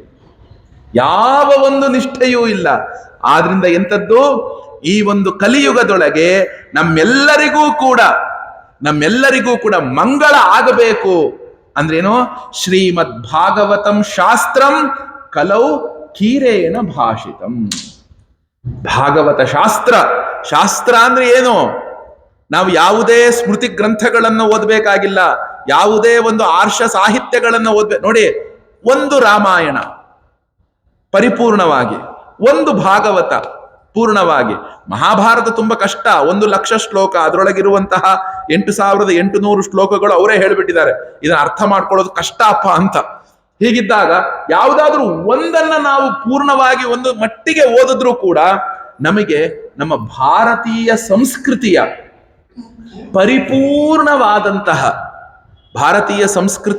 ಪರಿಪೂರ್ಣವಾದ ಮತ್ತು ಆರ್ಷ ಸಂಸ್ಕೃತಿಯ ಪರಿಚಯ ನಮಗಾಗತ್ತೆ. ಮತ್ತು ಎಲ್ಲಾ ಶಾಸ್ತ್ರಗಳ ಪರಿಚಯ ಆಗುತ್ತೆ, ಸಮಸ್ತ ಶಾಸ್ತ್ರಗಳ ಪರಿಚಯ ಆಗುತ್ತೆ. ಆದ್ರಿಂದ ಎಂಥದ್ದು ಇಲ್ಲಿ ಹೇಳ್ತಾರೆ, ಅಂತಹ ಒಂದು ಭಾಗವತವನ್ನ ನಾವುಗಳು ಎಲ್ಲರೂ ಕೂಡ ಶ್ರವಣವನ್ನ ಮಾಡೋಕ್ಕೆ ಹೋಗ್ತಾ ಇದ್ದೇವೆ. ನೋಡಿ, ಇಲ್ಲಿ ಹೇಳ್ತಾರೆ, ಭಾಗವತದಿಂದ ಏನಾಗತ್ತೆ ಅಂದ್ರೆ ಕೃಷ್ಣ ಪ್ರಿಯಂ ಸಕಲ ಕಲ್ಮಶ ನಾಶನಂಚ ಮುಕ್ತ್ಯೈಕ ಹೇತುಮಿಹ ಭಕ್ತಿ ವಿಲಾಸಕಾರಿ ಸಂತಃ ಕಥಾನಕಮಿದಂ ಪಿಬತ ಆದರೇಣ ಲೋಕೇಹಿ ತೀರ್ಥ ಪರಿಶೀಲನ ಸೇವಯಾಕಿಂ. ಮೊದಲನೇ ಭಾವ ಅಂತೆ ಕೃಷ್ಣ ಪ್ರಿಯಂ. ಇದು 2 ರೀತಿಯಾಗಿ ನಾವುಗಳು ಕೃಷ್ಣನನ್ನ ಪರಿಪೂರ್ಣವಾಗಿ ಇಷ್ಟಪಡುವವರಾಗ್ತೇವೆ. 2ನೇ ಭಾವ ಏನು? ಕೃಷ್ಣನೂ ನಮ್ಮನ್ನ ಇಷ್ಟಪಡುವ ಹಾಗೆ ಆಗ್ತಾನೆ. ಜೀವನದೊಳಗೆ ಯಾವುದಾದರೂ ಒಂದು ವ್ರತವನ್ನ ಹಿಡ್ಕೋಬೇಕು, ನೆನ್ಪಿಟ್ಕೊಳ್ಳಿ, ಆಗ ನಾವು ಕೃಷ್ಣ ಪ್ರಿಯರಾಗ್ತೇವೆ. ಒಂದು ವ್ರತ. ಭಾರತದೊಳಗೆ ಒಂದು ಅನುಶಾಸನ ಪರ್ವ ಅಂತ ಒಂದು ಭಾಗ ಇದೆ. ಅನುಶಾಸನ, ದಯವಿಟ್ಟು ಎಲ್ಲರೂ ಮೊಬೈಲ್ ಅನ್ನ ಸೈಲೆಂಟ್ ಮೋಡಿಗೆ ಹಾಕಿ. ಇದೊಂದು, ಯಾಕಂದ್ರೆ ನಮ್ಮ ಒಂದು ಮೊಬೈಲ್ ರಿಂಗ್ ಆಯ್ತಂದ್ರೆ ಅಕ್ಕಪಕ್ಕದವ್ರು ಎಲ್ಲರಿಗೂ ತೊಂದರೆ. ಅವರೊಂದು ಭಾವದಲ್ಲಿ ಕೇಳ್ತಿರ್ತಾರೆ, ನಾನೂ ಕೂಡ ಒಂದು ಭಾವದಲ್ಲಿ ಹೇಳ್ತಿರ್ತೀನಿ. ಅದು ತುಂಬಾ ಅನಾನುಕೂಲ ಆಗುತ್ತೆ. ದಯಮಾಡಿ ನಾಳೆಯಿಂದ ಆರಂಭದಲ್ಲೇ ಬಂದು ಸೈಲೆಂಟ್ಗೆ ಹಾಕಿ ಬ್ಯಾಗ್ ಒಳಗೆ ಹಾಕ್ಬಿಡಿ. ಇನ್ನು 1.5-2 ಗಂಟೆಗಳ ಕಾಲ ನಾವು ಈ ಮೊಬೈಲ್ ಅನ್ನ ನೋಡೋದಿಲ್ಲ. ಹಿಂದೆಲ್ಲ ಇಲ್ಲಿ ಹೇಳ್ತಾರೆ, ಭಾಗವತದಲ್ಲಿ ಹೇಳ್ತಾರೆ, ಇದೇ ಭಾಗವತದಲ್ಲೇ ಒಂದು ಬರುತ್ತೆ. ಏನು ಬರುತ್ತೆ ಅಂದ್ರೆ, ಹಿಂದೆ ಸತ್ಯಾದಿ ಯುಗದೊಳಗೆ ಈ ದೇವತೆಗಳು ಮತ್ತು ರಾಕ್ಷಸರು ಬೇರೆ ಬೇರೆಯದಾದಂತಹ ಲೋಕದಲ್ಲೇ ಇದ್ರಂತೆ ಸತ್ಯಯುಗದಲ್ಲಿ. ಆಗ ದೇವತೆಗಳಿಗೂ ರಾಕ್ಷಸರಿಗೂ ಸಂಬಂಧವೇ ಆಗ್ಲಿಲ್ಲ. ಅವ್ರ ಪಾಡಿಗೆ ಅವ್ರು ಹೋದ್ರು, ಇವ್ರ ಪಾಡಿಗೆ ಇವ್ರು ಬಂದ್ರು. ನಂತರ ಕಲೌಚ ಅಸುರತಾಂ ಗತಃ ಅಂತ ಕಲಿಯುಗದೊಳಗೆ ಏನಾಯ್ತು, ಆ ನಂತರ ರಾಮನ ಯುಗ ಬಂತಂತೆ. ರಾಮನ ಯುಗದಲ್ಲಿ ಏನಾಯ್ತು, ರಾಕ್ಷಸರು ದೇವತೆಗಳು ಒಂದೇ ಲೋಕದಲ್ಲಿ ಹುಟ್ಟಿದ್ರಂತೆ. ಆದ್ರೂ ಮಧ್ಯದಲ್ಲಿ ದೊಡ್ಡ ಸಮುದ್ರ ಇತ್ತಂತೆ, ಬಲು ದೊಡ್ಡ ಸಮುದ್ರ ಇತ್ತು. ಯಾವುದೋ ಒಂದು ಸಂದರ್ಭದೊಳಗೆ ಒಂದಷ್ಟು ಸ್ಪರ್ಶ ಆಯ್ತು, ಯುದ್ಧ ಆಯ್ತು, ಅವ್ರ ಮೇಲೆ ಅವ್ರ ಪಾಡಿಗೆ ಅವರಿದ್ರು, ಇದು ಮುಗಿದು ಹೋಯ್ತಂತೆ. ಆ ರಾಮನ ಯುಗವೂ ಮುಗಿದು ಹೋಯ್ತಂತೆ. ನಂತರ ಕೃಷ್ಣನ ಯುಗ ಬಂತಂತೆ, ಅದನ್ನ ದ್ವಾಪರ ಅಂತ ಕರೆದ್ರಂತೆ. ಆ ದ್ವಾಪರ ಯುಗದಲ್ಲಿ ಏನಾಯ್ತಂತೆ, ದೇವತೆಗಳು ರಾಕ್ಷಸರು ಒಂದೇ ಮನೆಯಲ್ಲಿ ಹುಟ್ಟಿದ್ರಂತೆ. ದೇವತೆಗಳು ರಾಕ್ಷಸರು ಏನಾಯ್ತಂತೆ, ಒಂದೇ ಮನೆಯೊಳಗೆ ಹುಟ್ಟಿದ್ರಂತೆ. ಪಾಂಡವರಾಗಿ, ಪಾಂಡುವಿನ ಮಕ್ಕಳಾಗಿ ಮತ್ತು ಧೃತರಾಷ್ಟ್ರನ ಮಕ್ಕಳಾಗಿ. ಇಲ್ಲಿ ಕೌರವ ಅಂದ ಕೂಡಲೇ ಪಾಂಡವರೇನ್ ಕೌರವರಲ್ಲ ಅಂತೇನಲ್ಲ. ಕುರು ವಂಶದವರೆಲ್ಲರೂ ಕೌರವರೇ. ಭಗವದ್ಗೀತೆಯಲ್ಲಿ ನೋಡಿರಬಹುದು, ಅರ್ಜುನನಿಗೆ ಬೇಕಾದಷ್ಟು ಶ್ಲೋಕದಲ್ಲಿ ಕೌರವ ಅಂತ ಸಂಬೋಧನೆಯನ್ನ ಮಾಡಿದ್ದಾರೆ. ನಾವಿಲ್ಲಿ ಪಾಂಡವರು ಕೌರವರು ಅಂತ ಹೇಳ್ಬಿಡ್ತೇವೆ. ಪಾಂಡವರು ಕೂಡ ಕೌರವರೇ. ಯಾಕಂದ್ರೆ ಕುರು ಅನ್ನೋದೊಂದು ವಂಶ, ಆ ವಂಶದೊಳಗೆ ಹುಟ್ಟಿರುವವರೆಲ್ಲರೂ ಕೌರವರೇ. ಅಂದ್ರೇನು, ಪಾಂಡುವಿನ ಮಕ್ಕಳಾಗಿ ಧೃತರಾಷ್ಟ್ರನ ಮಕ್ಕಳಾಗಿ ಒಂದೇ ಮನೆಯಲ್ಲಿ ಹುಟ್ಟಿದ್ರಂತೆ. ಈ ಕಲಿಯುಗದೊಳಗೆ ಏನಂತ ಹೇಳೋಣ, ಒಬ್ಬ ಮನುಷ್ಯನಲ್ಲಿಯೇ ದೇವತೆಗಳು ರಾಕ್ಷಸರು ಕೂತಿದ್ದಾರಂತೆ. ಒಬ್ಬ ಮನುಷ್ಯನಲ್ಲಿಯೇ ಒಂದು ಮನಸ್ಸು ಹೇಳುತ್ತೆ, ಎದ್ದೇಳೋ ಮೇಲೆ ಒಂದಷ್ಟು ಜಪ ಮಾಡೋ ಅಂತ ಹೇಳಿದ್ರೆ, ಅಯ್ಯ ಮಾಡಿದ್ರಾಯ್ತು ಬಿಡ ಅಂತ ಇನ್ನೊಂದು ಮನಸ್ಸು ಹೇಳುತ್ತೆ. ಅದು ಕಲಿಯುಗದ ಆರಂಭದಲ್ಲಿ. ಈಗ 2000 ಇಸವಿಯ ನಂತರ ನಮ್ಮ ಜೋಬುಗಳೊಳಗೆ ಒಬ್ಬ ರಾಕ್ಷಸನ್ನ ಇಟ್ಕೊಂಡು ತಿರುಗ್ತಿದೀವಂತೆ. ಅದ್ರ ಹೆಸರೇ ಮೊಬೈಲ್ ಅಂತ. ಏನ್ ಹೇಳಿ, ಹಿಂದೆಲ್ಲ ರಾಕ್ಷಸರು ಪ್ರವೇಶ ಆಗ್ತಿತ್ತಂತೆ, ಈಗ ನಾವೇ ಪ್ರವೇಶ ಮಾಡ್ಕೊಂಡು ಬಿಟ್ಟಿದ್ದೇವೆ. ಎಲ್ಲಿ ಹೋದ್ರೂ ಕೂಡ, ಒಂದು ದೇವಸ್ಥಾನದಲ್ಲಿ ಹೋಗ್ಲಿ ಹೀಗೆ ನೋಡ್ತಾ ಕೂತಿರ್ತಾರೆ, ಒಂದು ರಸ್ತೆಯಲ್ಲಿ ಹೋಗ್ಲಿ ನಡೀತಿರ್ತಾರೆ, ಹೀಗೆ ನೋಡ್ಕೊಂಡು ನಡೀತಿರ್ತಾರೆ, 2 ವೀಲರ್ ಅಲ್ಲಿ ಹೋಗ್ತಿರ್ತಾರೆ, ಹೀಗೆ ನೋಡ್ಕೊಂಡು ಓಡಿಸ್ತಿರ್ತಾರೆ, ಕಾರಲ್ಲಿ ಹೋಗ್ತಿರ್ತಾರೆ, ಪಕ್ಕದಲ್ಲಿ ಇಟ್ಕೊಂಡು ನೋಡ್ತಿರ್ತಾರೆ. ಅಂದ್ರೆ ಎಷ್ಟು ನಾವು ವಿಷಯಗಳಿಗೆ ದಾಸರಾಗ್ತಾ ಇದ್ದೇವೆ ಅಂತ. 1-2 ಗಂಟೆಗಳ ಕಾಲ ಆನಂದವಾಗಿ ಇರೋಣ. ಅದನ್ನ ಮನೆಯಿಂದ ತರಲೇಬೇಡಿ. ಯಾರು ನಾಳೆಯಿಂದ ಬರ್ಬೇಕಾದ್ರೆ ಮನೇಲಿ ಇಟ್ಟು ಬಂದುಬಿಡಿ, ಸಮಸ್ಯೆ ಇಲ್ಲ. ಕೃಷ್ಣ ನೋಡ್ಕೊಳ್ತಾನೆ ನಿಮ್ಮನ್ನು ಬರೋ ಹೋಗೋ ದಾರಿನ. ನೋಡಿ, ಕೃಷ್ಣ ಪ್ರಿಯಂ. ಮೊದಲನೇದಾಗಿ ಏನೋ ಹೇಳಕ್ ಹೋಗಿ ಏನೋ ಹೇಳ್ಬಿಟ್ಟೆ. ಕೃಷ್ಣ ಪ್ರಿಯಂ, ನಾವು ಕೃಷ್ಣನಿಗೆ ಪ್ರಿಯವಾಗ್ತೇವಂತೆ. ಯಾವಾಗ ಪ್ರಿಯರಾಗ್ತೇವೆ ಗೊತ್ತಾ? ಕೃಷ್ಣನಿಗೆ ಪ್ರಿಯರಾಗುವಂತೆ ನಾವುಗಳು ನಮ್ಮ ಜೀವನವನ್ನ ಇಟ್ಟುಕೊಂಡಾಗ.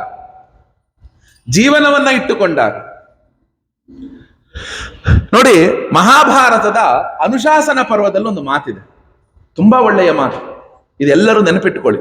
12 ವರ್ಷಗಳ ಕಾಲ ತಪ್ಪದೆ ಯಾವುದಾದರೂ ಒಂದು ಸಾಧನೆಯನ್ನ ಮಾಡಿದ್ರೆ 12 ವರ್ಷದ ನಂತರದ ಮೊದಲನೆಯ ದಿನ ಆ ಸಾಧನೆ ಸಿದ್ಧ ಆಗುತ್ತೆ ಅಂತ. ಇದು ಭಾರತದೊಳಗಿರುವ ಮಾತು. ಪ್ರಯತ್ನ ಪಡಿ. ಒಂದು ಸಾಧನೆ, ತುಂಬಾ ದೊಡ್ಡ ಸಾಧನೆ ಅನ್ಕೊಂಬೇಡಿ. ಏನು ಮಾಡಬೇಕು? ಬೆಳಗಿನ ಹೊತ್ತು ಈ ಸಮಯಕ್ಕೆ ನಾನು ಕೃಷ್ಣನ ಈ ಹೆಸರನ್ನ ಹೇಳಿ ದೀಪ ಹಚ್ಚುತ್ತೇನೆ, ಇದೇ ಸಾಧನೆ ಸಾಕು. ಬೆಳಗಿನ ಹೊತ್ತು ನಾನು ಎದ್ದ ತಕ್ಷಣ ಕೃಷ್ಣನಿಗೆ ಒಂದು ಹೂವನ್ನ ತಲೆಯ ಮೇಲೆ ಇಡ್ತೇನೆ, ಸಾಕು. ಇಷ್ಟೇ ಸಾಧನೆ ಸಾಕು. ಆದರೆ ಅದು ಎಷ್ಟೇ ಕಷ್ಟ ಇರಲಿ, ಏನಾದ್ರೂ ಇರಲಿ, ಆ ಸಾಧನೆಯನ್ನ ನೀವು ಮಾಡಬೇಕು. ಅದು ನಿತ್ಯ, ಅದಕ್ಕೆ ಆ ಸಮಯದಲ್ಲೇ ಮಾಡಬೇಕು, ಹಾಗೇ ಮಾಡಬೇಕು. ಏನಾಗುತ್ತೆ? ಆ ಸಾಧನೆ ಸಿದ್ಧಿಸತ್ತೆ ಅಂತ. ಹೀಗೆ ಬೃಂದಾವನದಲ್ಲಿ ಒಬ್ಬ ಭಕ್ತ ಇದ್ದ. ಅವನ ಹೆಸರು ಕೃಷ್ಣದಾಸ ಅಂತ. ಅವನು ತುಂಬಾ ಹಿಂದಿನ ಕಥೆ ಇದು. ತುಂಬಾ ಉತ್ತಮ ಒಂದು ವರ್ಗದಲ್ಲೇನು ಹುಟ್ಟಿದವನಲ್ಲ. ಹೀಗೆ ಒಂದು ಉಪನ್ಯಾಸ ನಡೀತಿತ್ತು. ಅಲ್ಲಿ ಮಹಾಭಾರತದ ಅನುಶಾಸನ ಪರ್ವವನ್ನು ಹೇಳ್ತಿದ್ರು. ಅವನು ಈ ಮಾತನ್ನ ಕೇಳಿಸ್ಕೊಂಡ. ಆಗ ಅವನು ಅಂದ್ಕೊಂಡ, ಅವನು ತುಂಬಾ ಚಂದ ಹೂ ಕಟ್ತಾ ಇದ್ದ. ಅವನೊಂದು ಸಾಧನೆಯನ್ನ ಮಾಡಿದ. ಏನು? ಅವನ ಮನೆ ಹತ್ರ ಒಂದು ಕೃಷ್ಣನ ಗುಡಿ ಇತ್ತು. ಕೃಷ್ಣನ ಗುಡಿ ಇದ್ದಾಗ ಅವನು ಏನ್ ಸಾಧನೆ ಅನ್ಕೊಂಡ, ನಿತ್ಯ ನಾನು ಆ ಕೃಷ್ಣನಿಗೊಂದು ಮಾಲೆಯನ್ನ ಮಾಡಿ ಹಾಕ್ತೇನೆ ಅಂತ ಅನ್ಕೊಂಡ. ಕೃಷ್ಣ ಪ್ರಿಯಂ. ನೋಡಿ, ನಾವು ಮೊದಲು ಕೃಷ್ಣನನ್ನ ಪ್ರೀತಿಸುವವರಾಗಬೇಕಂತೆ. ಯಾವಾಗ ನಮ್ಮ ಸಾಧನೆ ಆಗ್ತಾ ಬರುತ್ತೆ, ಆಗ ಕೃಷ್ಣನೇ ನಮ್ಮನ್ನ ಪ್ರೀತಿಸುವವನಾಗ್ತಾನಂತೆ. ಕೃಷ್ಣನೇ ನಮ್ಮನ್ನ ಪ್ರೀತಿಸುವವನು ಆಗ್ತಾನಂತೆ. ಕೃಷ್ಣ ಪ್ರಿಯಂ. ಆ ಒಂದು ಕೃಷ್ಣದಾಸ ಏನು ಮಾಡ್ದ? ಹೋಗೋದು ಅತ್ಯಂತ ಪ್ರೇಮದಿಂದ ಓಂ ನಮೋ ಭಗವತೆ ವಾಸುದೇವಾಯ, ನಾರಾಯಣ ನಾರಾಯಣ, ಗೋವಿಂದ ಗೋವಿಂದ, ಹರಿ ಹರಿ, ಕೃಷ್ಣ ಕನ್ಹಯ್ಯ ಅನ್ಕೊಂಡು ಆ ಭಗವಂತನ ನಾಮ ಹೇಳ್ತಾ ಹೇಳ್ತಾ ಹೇಳ್ತಾ ಆ ಹೂಮಾಲೆಯನ್ನ ಕಟ್ಟೋದು. ಆ ಹೂಮಾಲೆಯನ್ನ ಕಟ್ಟಿ ಆ ಕೃಷ್ಣನಿಗೆ ಹೋಗಿ ಹಾಕೋದು. ಹಾಕ್ಬಿಟ್ಟು ಕೃಷ್ಣನ ಕಿವಿಯಲ್ಲಿ ಹೇಳುದು, ಕೃಷ್ಣ 15 ದಿನ ಆಯ್ತಗಲೆ. ಮತ್ತೆ ಹೂಮಾಲೆ ಕಟ್ಟೋದು, ಹಾಕೋದು, ಕೃಷ್ಣ 5 ವರ್ಷ ಆಯ್ತು. ಮತ್ತೆ ಹೋಗಿ ಹಾಕೋದು, ಕೃಷ್ಣ 10 ವರ್ಷ ಮುಗುದೇ ಹೋಯ್ತು. ಕೃಷ್ಣ 11 ವರ್ಷ ಆಯ್ತು. ಕೃಷ್ಣ 11.5 ವರ್ಷ ಆಯ್ತು. ಕೃಷ್ಣ 12 ವರ್ಷದ ಕೃಷ್ಣ. ಒಂದು ದಿನ ಅಂತೂ ಕೃಷ್ಣದಾಸ ಆ ವೃಂದಾವನದೊಳಗ ಮಾಲೆಯನ್ನ ಹಿಡ್ಕೊಂಡು ನೃತ್ಯ ಮಾಡ್ಕೊಂಡು ಬರ್ತಿದ್ದಾನೆ. ಹೇಳ್ತಿದ್ದಾನೆ, ಕೃಷ್ಣನಿಗೆ ಬಂದು ಹಾಕಿ ಹೇಳ್ತಾನೆ, ಕೃಷ್ಣ ಇನ್ನೊಂದೇ ವಾರ.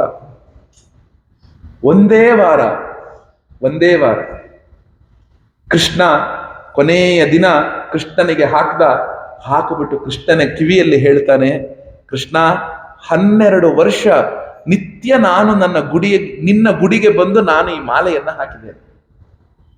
ನಾಳೆ 13ನೇ ವರ್ಷದ ಮೊದಲನೇ ದಿನ ನೀನು ಬಂದು ನನ್ನ ಗುಡಿಸಲಿನೊಳಗೆ ಮಾಲೆಯನ್ನ ಹಾಕಿಸ್ಕೋಬೇಕಪ್ಪ. ಭಾವ ನೋಡಿ ಹೇಗಿದೆ. ಏನ್ ಮಾಡ್ಬೇಕು? 13ನೇ ವರ್ಷದ ಮೊದಲನೆಯ ದಿನ ಏನ್ ಮಾಡ್ಬೇಕು? ನೀನು ಬಂದು ಗುಡಿಯೊಳಗೆ ನನ್ನ ಮಾಲೆಯನ್ನ ನೀನು ಹಾಕಿಸ್ಕೋಬೇಕು. ಇದೇ ಒಂದು ಮಾತು.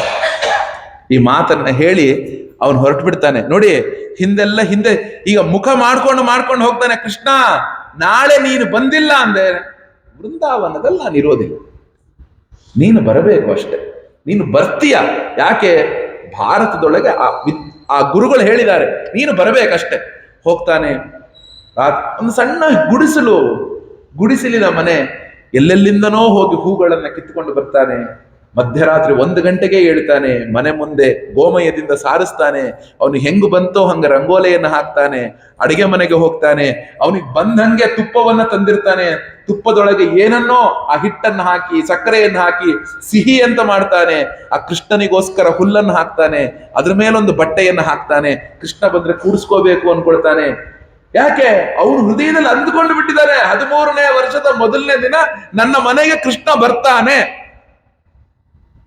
ಯಾಕೆ? ನಾನು ಕೃಷ್ಣ ಪ್ರಿಯನಾಗಿ ಸೇವೆಯನ್ನ ಮಾಡಿದ್ದೇನೆ. ಆ ನಂತರ ಏನಾಯ್ತು? ಬೆಳಗ್ಗೆ ಆಯ್ತು, ಸೂರ್ಯೋದಯ ಆಯ್ತು. ಅವನು ಅಂದ್ಕೊಳ್ತಾನೆ, ಇಲ್ಲ, ಕೃಷ್ಣ ಅವನ ಆನ್ಹಿಕ ಇತ್ಯಾದಿಗಳೆಲ್ಲ ಮಾಡ್ಬೇಕಲ್ಲ, ಅವನು ಅದು ಮುಗಿಸ್ಕೊಂಡು ಬರ್ತಾನೆ. ಆಯ್ತು, ಮಧ್ಯಾಹ್ನ ಆಯ್ತು. ಅಯ್ಯೋ, ಅವನು ಕೂಡ ಈಗಲೂ ಒಂದು ಪ್ರತೀತಿ, ಕೃಷ್ಣ ಈಗಲೂ ಕೂಡ ವೃಂದಾವನದ ಒಂದು ಆ ಗೋವರ್ಧನಗಿರಿಯಲ್ಲಿ ಗೋಪಾಲಕರ ಜೊತೆಗೆ ಯಾವುದೋ ಒಂದು ರೂಪದಿಂದ ಗೋವನ್ನ ಕಾಯಕ್ಕೆ ಹೋಗ್ತಾನೆ ಅಂತ. ಆದ್ರಿಂದ ಎಂಥದ್ದು ಅಂದ್ರೆ, ಆ ರೀತಿಯಾಗಿ ಅವನು ಆ ಒಂದು ಇಲ್ಲ, ಗೋವುಗಳನ್ನು ಹಿಡ್ಕೊಂಡು ಹೋಗಿರ್ಬೇಕು, ಅವನು ಗೋವುಗಳನ್ನ ತಗೊಂಡು ಹೋಗಿರಬಹುದು ಅಂತ ಅಂದುಕೊಂಡು ಕಾಯ್ತಾನೆ. ಮತ್ತೆ ಮಧ್ಯಾಹ್ನ ಆಗುತ್ತೆ, ಸೂರ್ಯನನ್ನು ನೋಡ್ತಾನೆ, ನಡುನತ್ತಿ ಮೇಲೆ ಬರುತ್ತೆ. ಅಯ್ಯೋ, ಎಲ್ಲೋ ಹೋಗಿದ್ದಾನೇನೋ, ಎಂಥದ್ದು, ಬಂದು ಬಿಡ್ತಾನೆ ಅಂದುಕೊಂಡು ಮತ್ತೆ ಬರ್ತಾನೆ. ಯಾವಾಗ 3 ಗಂಟೆ 4 ಗಂಟೆಗಳ ಕಾಲ ಅವನಿಗೆ ಸಮಯ ಆಗತ್ತೆ, ಓಹೋ, ನಾನು ಮೋಸ ಹೋದೆ. ಎಲ್ಲರೂ ಹೇಳಿದ್ರು, ಕೃಷ್ಣ ಹಂಗೆಲ್ಲ ಬರಲ್ಲ, ಆಗಲ್ಲ ಮಾಡಲ್ಲ ಅಂತೆಲ್ಲ ಹೇಳಿದ್ರು. ನಾನು ಮೋಸ ಹೋಗ್ಬಿಟ್ಟೆ, ಛೆ ಅನ್ಕೊಂಡು ಅವನೇನು ಸಿಹಿಯನ್ನ ಮಾಡಿದ್ದ ಅದೆಲ್ಲ ಒಂದು ಬಟ್ಟೆಯಲ್ಲಿ ಹಾಕ್ಕೊಳ್ತಾನೆ, ಕಟ್ಟುಕೊಳ್ತಾನೆ, ಆ ವೃಂದಾವನವನ್ನ ಬಿಟ್ಟು ಹೋಗ್ತೇನೆ ನಾನು ಅಂತ ಹೊರಟೇ ಬಿಡ್ತಾನೆ, ಯಮುನಾ ನದಿಯನ್ನ ದಾಟ್ತೇನೆ ಅಂತ. ಅಷ್ಟೊತ್ತಿಗಿನ್ನು ಸೂರ್ಯಾಸ್ತ ಆಗಿಲ್ಲ. ಅದ್ರ ಹಿಂದೆ ನೂರಾರು ಹಸುಗಳ ಹಿಂದೆ ಓಡೋಡಿ ಬಂದು ಬಿಡುತ್ತೆ. ಹಿಂದಿಂದ ಒಬ್ಬ ಕೂಗ್ತಾ ಇದ್ದಾನೆ, ಬಾಬಾ ಹಟಾವ್, ಸರ್ಕೋ ಸರ್ಕೋ ಸರ್ಕೋ. ಹಸು ಮೇಲ್ ನುಗ್ಗಿಬಿಡುತ್ತೆ, ಸರ್ಕೋ ಸರ್ಕೋ ಅಂತ ಹೇಳ್ತಿದ್ದಾನೆ. ಕೃಷ್ಣದಾಸನಿಗೆ ಮೈ ಮೇಲೆ ಎಚ್ಚರೇ ಇಲ್ಲ, ಹೋಗ್ತಾ ಇದ್ದಾನೆ ಕೃಷ್ಣ, ಹೋಗ್ತಾ ಇದ್ದಾನೆ. ಅವನು ಅನ್ಕೊಂಡಿ 12 ವರ್ಷ ಬಿಸಿಲು ಮಳೆ ಚಳಿ ಯಾವುದನ್ನೂ ಲೆಕ್ಕಿಸದೆ ಅವನು ಸೇವೆ ಮಾಡಿದೆ. ನಾನು ಏನು ಕೇಳಿದೆ, ನನ್ನ ಮನೆಗೆ ಬಂದು ಈ ಮಾಲೆಯನ್ನ ಹಾಕಿಸ್ಕೋಪ್ಪ ಅಂತ ಕೇಳಿ ಹಿಂಗ್ ಹೋಗ್ಬಿಟ್ನಲ್ಲ ಅವನು. ಮತ್ತೆ ಹೋದಾಗ ಅಷ್ಟೊತ್ತಿಗೆ ಏನ್ ಮಾಡ್ತಾನೆ, ಆ ಒಂದು ಹಸು ಹತ್ರಕ್ಕೆ ಬಂದ್ಬಿಡುತ್ತೆ. ಒಬ್ಬ ಗೋಪಾಲಕ ಬಂದು ಕೈಯನ್ನು ಹಿಡಿದು ಗಟ್ಟಿ ಎಳೆದು ಬಿಡ್ತಾನೆ, ಪಕ್ಕಕ್ಕೆ ಎಳೆದು ಬಿಡ್ತಾನೆ. ಎಳೆದು ಬೈತಾನೆ, ಗೊತ್ತಾಗಲ್ಲ ನಿನಗೆ, ಹಸು ಹಿಂಡು ಬರ್ತಾ ಇದೆ, ಹಿಂಗ್ ಹೋಗ್ತಿದ್ಯಲ್ಲ, ಕುತ್ಕೋ ಇಲ್ಲಿ, ಹಸು ಹೋಗೋ ತನಕ ಕುತ್ಕೋ ಅಂತ ಹೇಳ್ತಾನೆ. ಪಕ್ಕದಲ್ಲಿ ಕೂಡಿಸ್ಕೊಳ್ತಾನೆ ಗೋಪಾಲಕ, ಕೂಡಿಸ್ಕೊಳ್ತಾನೆ. ಆ ತಕ್ಷಣ ಕೃಷ್ಣದಾಸನಿಗೆ ಕೇಳ್ತಾನೆ, ಎಲ್ಲಿಗೆ ಹೊರಟಿದೀಯಾ, ಯಾರು ನೀನು? ಬಿಡಪ್ಪ, ನನ್ನ ಹೆಸರು ಕೃಷ್ಣದಾಸ ಅಂತ, ಇನ್ನೊಂದು ಬರೀ ದಾಸ ಅಷ್ಟೇ, ನಾನಿನ್ ಕೃಷ್ಣ ಅಂತ ಹೇಳ್ಕೊಡಲ್ಲ, ನಾನು ಬರೀ ದಾಸ ಅಷ್ಟೇ. ಇನ್ನು ಆಯ್ತು, ಏನಕ್ಕೆ ಹೋಗ್ತಿದೀಯಾ, ಎಲ್ಲಿಗೆ ಹೋಗ್ತಿದ್ಯಾ ನೀನು? ಗೊತ್ತಿಲ್ಲ, ಹೋಗ್ತಾ ಇದ್ದೀನಿ ಅಷ್ಟೆ. ಏನೋ ನಿನ್ ಬಟ್ಟೆಯಿಂದ ಘಮ ಘಮ ವಾಸನೆ ಬರ್ತಿದೆ, ಏನಿದೆ ಈ ಬಟ್ಟೆ ಒಳಗೆ ಅಂತ ಕೇಳ್ತಾನೆ. ಅವನು ಬರ್ಬೇಕಾದ್ರೆ ಏನೋ ಆ ಮಾಲೆಯನ್ನ, ಆ ಒಂದು ಯಾವುದು ಕೃಷ್ಣನಿಗೋಸ್ಕರ ಮಾಲೆ ಕಟ್ಟಿದ್ದ, ಆ ಮಾಲೆ, ಆ ಸಿಹಿ ಎಲ್ಲ ಬಟ್ಟೆಯಲ್ಲಿ ಕಟ್ಕೊಂಡು ಬಂದಿರ್ತಾನೆ. ಯಾರಿಗೋ ಒಬ್ಬನಿಗೆ ಮಾಡಿದ್ದೆ, ಅವನ್ ಬೆಣ್ಣೆ ಕದಿಯೋನು ಅಂತ ಹೇಳಿದ್ರು, ಇನ್ನೊಂದು ಅಂತ ಹೇಳಿದ್ರು, ಮತ್ತೊಂದು ಅಂತ ಹೇಳಿದ್ರು, ಯಾರಿಗೋ ಮಾಡಿದ್ದೆ, ಅವನು ಬರ್ಲಿಲ್ಲ, ಆದ್ರೆ ಊರೇ ಬಿಟ್ಟು ಹೋಗ್ತಿದ್ದೀನಿ. ಅವನು ಹೇಳ್ತಾನೆ, ತುಂಬಾ ಚಂದ ವಾಸನೆ ಬರ್ತಿದೆ, ನನಗೂ ಒಂಚೂರು ಕೊಡು ಕೊಡು ಅಂತ ಹೇಳಿದಾಗ, ತಗೋ ಅದಕ್ಕೇನು, ತಗೋ ತಗೋ ಅದಕ್ಕೇನು, ಕೈಯೆಲ್ಲ ನೋಡು ಸೆಗಣಿಯಾಗಿದೆ, ಯಾಕೆ, ಹಸುವಿನ ಕಾಯೋನು, ನೀನೇ ತಿನ್ಸು. ಆ ಕೃಷ್ಣದಾಸನ ಕೈಯಲ್ಲಿ ಆ ಒಂದು ಪೂರ್ಣವಾಗಿ ಅವನ ಸಿಹಿ ಏನು ತಿನ್ನಿಸ್ತಿದ್ದಾನೆ, ತಿನ್ನಿಸ್ತಾ ಇದ್ದ ಹಾಗೆ ಆ ಗೋಪಾಲಕ ಅಳ್ತಾ ಇದ್ದಾನೆ. ನೀನ್ ಯಾಕೆ ಅಳ್ತಾ ಇದೀಯಾ, ನೀನ್ ಯಾಕೆ ಅಳ್ತಿದೀಯಾ? ಆಗ ಗೋಪಾಲಕ ಹೇಳ್ತಾನೆ, ಕೃಷ್ಣದಾಸ, ನಾನು ಬರೋದು ಏನೋ ಒಂದಷ್ಟು ಬೆಳಗ್ಗಿಂದ ಏನೋ ನನ್ನ ಜೀವನದಲ್ಲಿ ಕಳ್ಕೊಂಡಿದ್ದೀನಿ ಅಂತ ಅನ್ನಿಸ್ತಿತ್ತಪ್ಪ. ಏನು, ನಿತ್ಯವೂ ಬಂದು ನಿನ್ನ ಹಾರದ ರೂಪದಿಂದ ನನ್ನನ್ನ ಬಿಗಿದಪ್ಪುಕೊಳ್ತಿದ್ದೆ ನೀನು, ಬಿಗಿದು ಅಪ್ಪುಕೊಳ್ತಿದ್ದೆ ನೀನು. ಇವತ್ತಿನ ದಿನ ನೀನು ಬರದೇ ಇದ್ದದ್ದನ್ನು ನೋಡಿ ದುಃಖಿಸಿಬಿಟ್ಟೆ, ಓಡೋಡಿ ಬಂದೆ ಅಂತ ಹೇಳಿ, ಯಾವ ಕೈಯೊಳಗೆ ಅವನ ಸಿಹಿಯನ್ನ ತಿನ್ನಿಸ್ತಿದ್ನೋ, ಯಾವ ರೂಪದಿಂದ ಕೃಷ್ಣದಾಸ ಆ ಕೃಷ್ಣನನ್ನ ಪ್ರೇಮಿಸ್ತಿದ್ನೋ, ಅದೇ ರೂಪದಿಂದ ಕೃಷ್ಣನೇ ಎದ್ದು ಬಿಡ್ತಾನೆ. ಆ ರೂಪದಿಂದ, ಆ ಗೋಪಾಲಕನ ರೂಪದಿಂದ ಕೃಷ್ಣನೇ ಎದ್ದು ಬಿಡ್ತಾನೆ. ನೋಡಿ, ಅವನ ತೊಡೆಯ ಮೇಲೆ ಕೂಡಿಸಿಕೊಂಡು ಮುದ್ದು ಮಾಡ್ತಾನೆ ಕೃಷ್ಣದಾಸ. ಇದೇನು ಬಹಳ ದಿನಗಳ ಯಾವಾಗಿನೋ ಕಥೆಗಳಲ್ಲ. ಏನಕ್ಕೆ ಹೇಳ್ತಿದ್ದೀನಿ ಅಂದ್ರೆ, ಕೃಷ್ಣ ಪ್ರಿಯಂ, ಒಂದು ಗಟ್ಟಿಯಾದಂತಹ ಒಂದು ಭಾವವನ್ನ ನಾವು ಹಿಡ್ಕೊಂಡ್ರೆ ಭಾಗವತ ನಮಗೆ ಏನು ಕಲಿಸುತ್ತೆ, ನಾವುಗಳು ಕೃಷ್ಣ ಪ್ರಿಯರಾಗ್ತೀವಂತೆ, ಕೃಷ್ಣನು ನಮ್ಮನ್ನ ಪ್ರೀತಿಸುವವನಾಗ್ತಾನಂತೆ. ಮತ್ತಿನ್ನೇನಾಗತ್ತೆ, ಸಕಲ ಕಲ್ಮಶ ನಾಶನಂಚ, ನಮ್ಮೆಲ್ಲಾ ಕಲ್ಮಶಗಳು ಹೊರಟು ಹೋಗುತ್ತಂತೆ. ಎಲ್ಲಾ ಹೃದಯದಲ್ಲಿ ತುಂಬಿಕೊಂಡಿದೀವಲ್ಲ, ಎಲ್ಲ ಕಲ್ಮಶಗಳು ಎಲ್ಲವನ್ನು ಕಳೆದುಕೊಳ್ತೇವಂತೆ. ಆ ನಂತರ ಏನು, ಮುಕ್ತಿಯೈಕ ಹೇತು ಮಿಹ ಭಕ್ತಿ ವಿಲಾಸಕಾರಿ, ಆ ಮುಕ್ತಿಯನ್ನ ಕೊಡುವಂಥದ್ದಾಗುತ್ತಂತೆ. ನಮ್ಮ ಹೃದಯದೊಳಗೆ ಭಗವಂತನ ಮೇಲಿನ ಪ್ರೇಮವನ್ನ ಕೊಡುವಂಥದ್ದಾಗುತ್ತಂತೆ. ಯಾಕೆ, ಸಂತಃ ಕಥಾನಕಮಿದಂ ಪಿಬತ ಆದರೇಣ, ಇದೊಂದು ಸತ್ಪುರುಷರ ಕಥೆಯಪ್ಪ, ಸತ್ಪುರುಷರ ಕಥೆ ಇದು.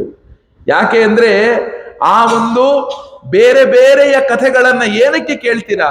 ಸಂತಹ ನೀವೆಲ್ಲರೂ ಕೇಳ್ರಿ, ಇದು ಮಹಾತ್ಮನ ಭಗವಂತನ ಕಥೆ. ಇದು ಅತ್ಯಂತ ಪ್ರೇಮದಿಂದ ಕುಡಿರಿ, ಪಿಬತ ಕುಡಿರಿ. ಏನನ್ನ ಕುಡಿಬೇಕು? ಭಾಗವತವೆಂಬ ಕಥಾಮೃತವನ್ನ ಕುಡಿಬೇಕಂತೆ ನಾವು. ಆ ರೀತಿ ಕುಡಿದಾಗ ಬಾಕಿ ಜಾಗದಲ್ಲಿ ಏನಕ್ಕೆ ಹೋಗ್ತೀರಪ್ಪ ನೀವು, ಏನಕ್ಕೆ ಹೋಗ್ತೀರಾ? ಇದನ್ನ ನೀವು ಕುಡಿಯುವಂಥವರಾಗಿ. ಯಾಕೆ, ಇಡೀ ಬಾಕಿ ಜಾಗಗಳು ಹೇಗಿದೆ ನಮಗೆ ಹೇಳ್ತಾರೆ, ಅಸಾರೆ ಸಂಸಾರೆ ವಿಷಯ ವಿಷಸಂಗಾ ಕುಲಧಿಯ ಕ್ಷಣಾರ್ಧಂ ಕ್ಷೇಮಾರ್ಥಂ ಪಿಬತ ಶುಕ ಗಾಥಾ ತುಲಸುಧಾ ಕಿಮರ್ಥಂ ವ್ಯರ್ಥಂ ಭೋ ವ್ರಜತ ಕುಪಿತೆ ಕುತ್ಸಿತ ಕಥೆ ಪರೀಕ್ಷಿತ್ ಸಾಕ್ಷಿ ಯಶ್ರವಣಗತ ಮುಕ್ತ್ಯುಕ್ತಿ ಕಥನೆ. ಅಸಾರೇ ಸಂಸಾರೇ. ನಾವು ಎಷ್ಟೆಷ್ಟು ಈ ಪ್ರಪಂಚವನ್ನ ಸಾರ ಅಂತ ಹೋದ್ರೂ ಕೂಡ ಅದು ಯಾವುದೂ ಕೂಡ ಸಾರ ಅಲ್ಲ, ಅಸಾರವೇ, ನಿಸ್ಸಾರವೇ. ನಾವು ಎಷ್ಟಾದ್ರೂ ಹೋಗಿ ಅಪ್ಪಿಕೊಳ್ಳಿ ಪ್ರಪಂಚವನ್ನ, ಆ ಪ್ರಪಂಚದೊಳಗೆ ಏನೂ ಇಲ್ಲ, ಎಂಥದ್ದು ಇಲ್ಲ. ನಾವು ಎಷ್ಟೆಲ್ಲ ಅಂದುಕೊಂಡ್ರೂ ಕೂಡ ಅದರೊಳಗೆ ಏನೂ ನಮಗೆ ಸಿಗುವಂಥದ್ದಲ್ಲ. ಯಾಕೆ? ವಿಷಯ ವಿಷಸಂಗ.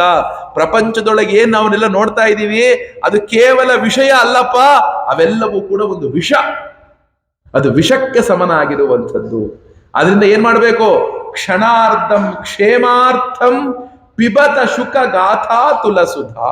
ನಾವೆಲ್ಲರೂ ಒಂದು ಕ್ಷಣ ಅತ್ಯಂತ ಪ್ರೇಮದಿಂದ ಆ ಶುಕನ ಕಥೆಯನ್ನ, ಶುಕ ಹೇಳಿದ ಭಾಗವತ ಕಥೆಯನ್ನ, ಅಮೃತಕ್ಕೆ ಸಮನಾದಂತಹ ಕಥೆಯಂತೆ ನೋಡಿ. ಇದ್ರೊಳಗೆ ಭಾಗವತದೊಳಗೆ ಮೊದಲಿಗೆ ಬರುತ್ತೆ, ಯಾವಾಗ ಪರೀಕ್ಷಿತ ಮಹಾರಾಜನಿಗೆ ಶುಕಬ್ರಹ್ಮರು ಭಾಗವತವನ್ನ ಹೇಳ್ತೇನೆ ಅಂತ ಹೊರಟು ಬಿಟ್ರು, ಆಗ ತಕ್ಷಣ ದೇವತೆಗಳೇ ಬಂದು ಬಿಟ್ರಂತೆ.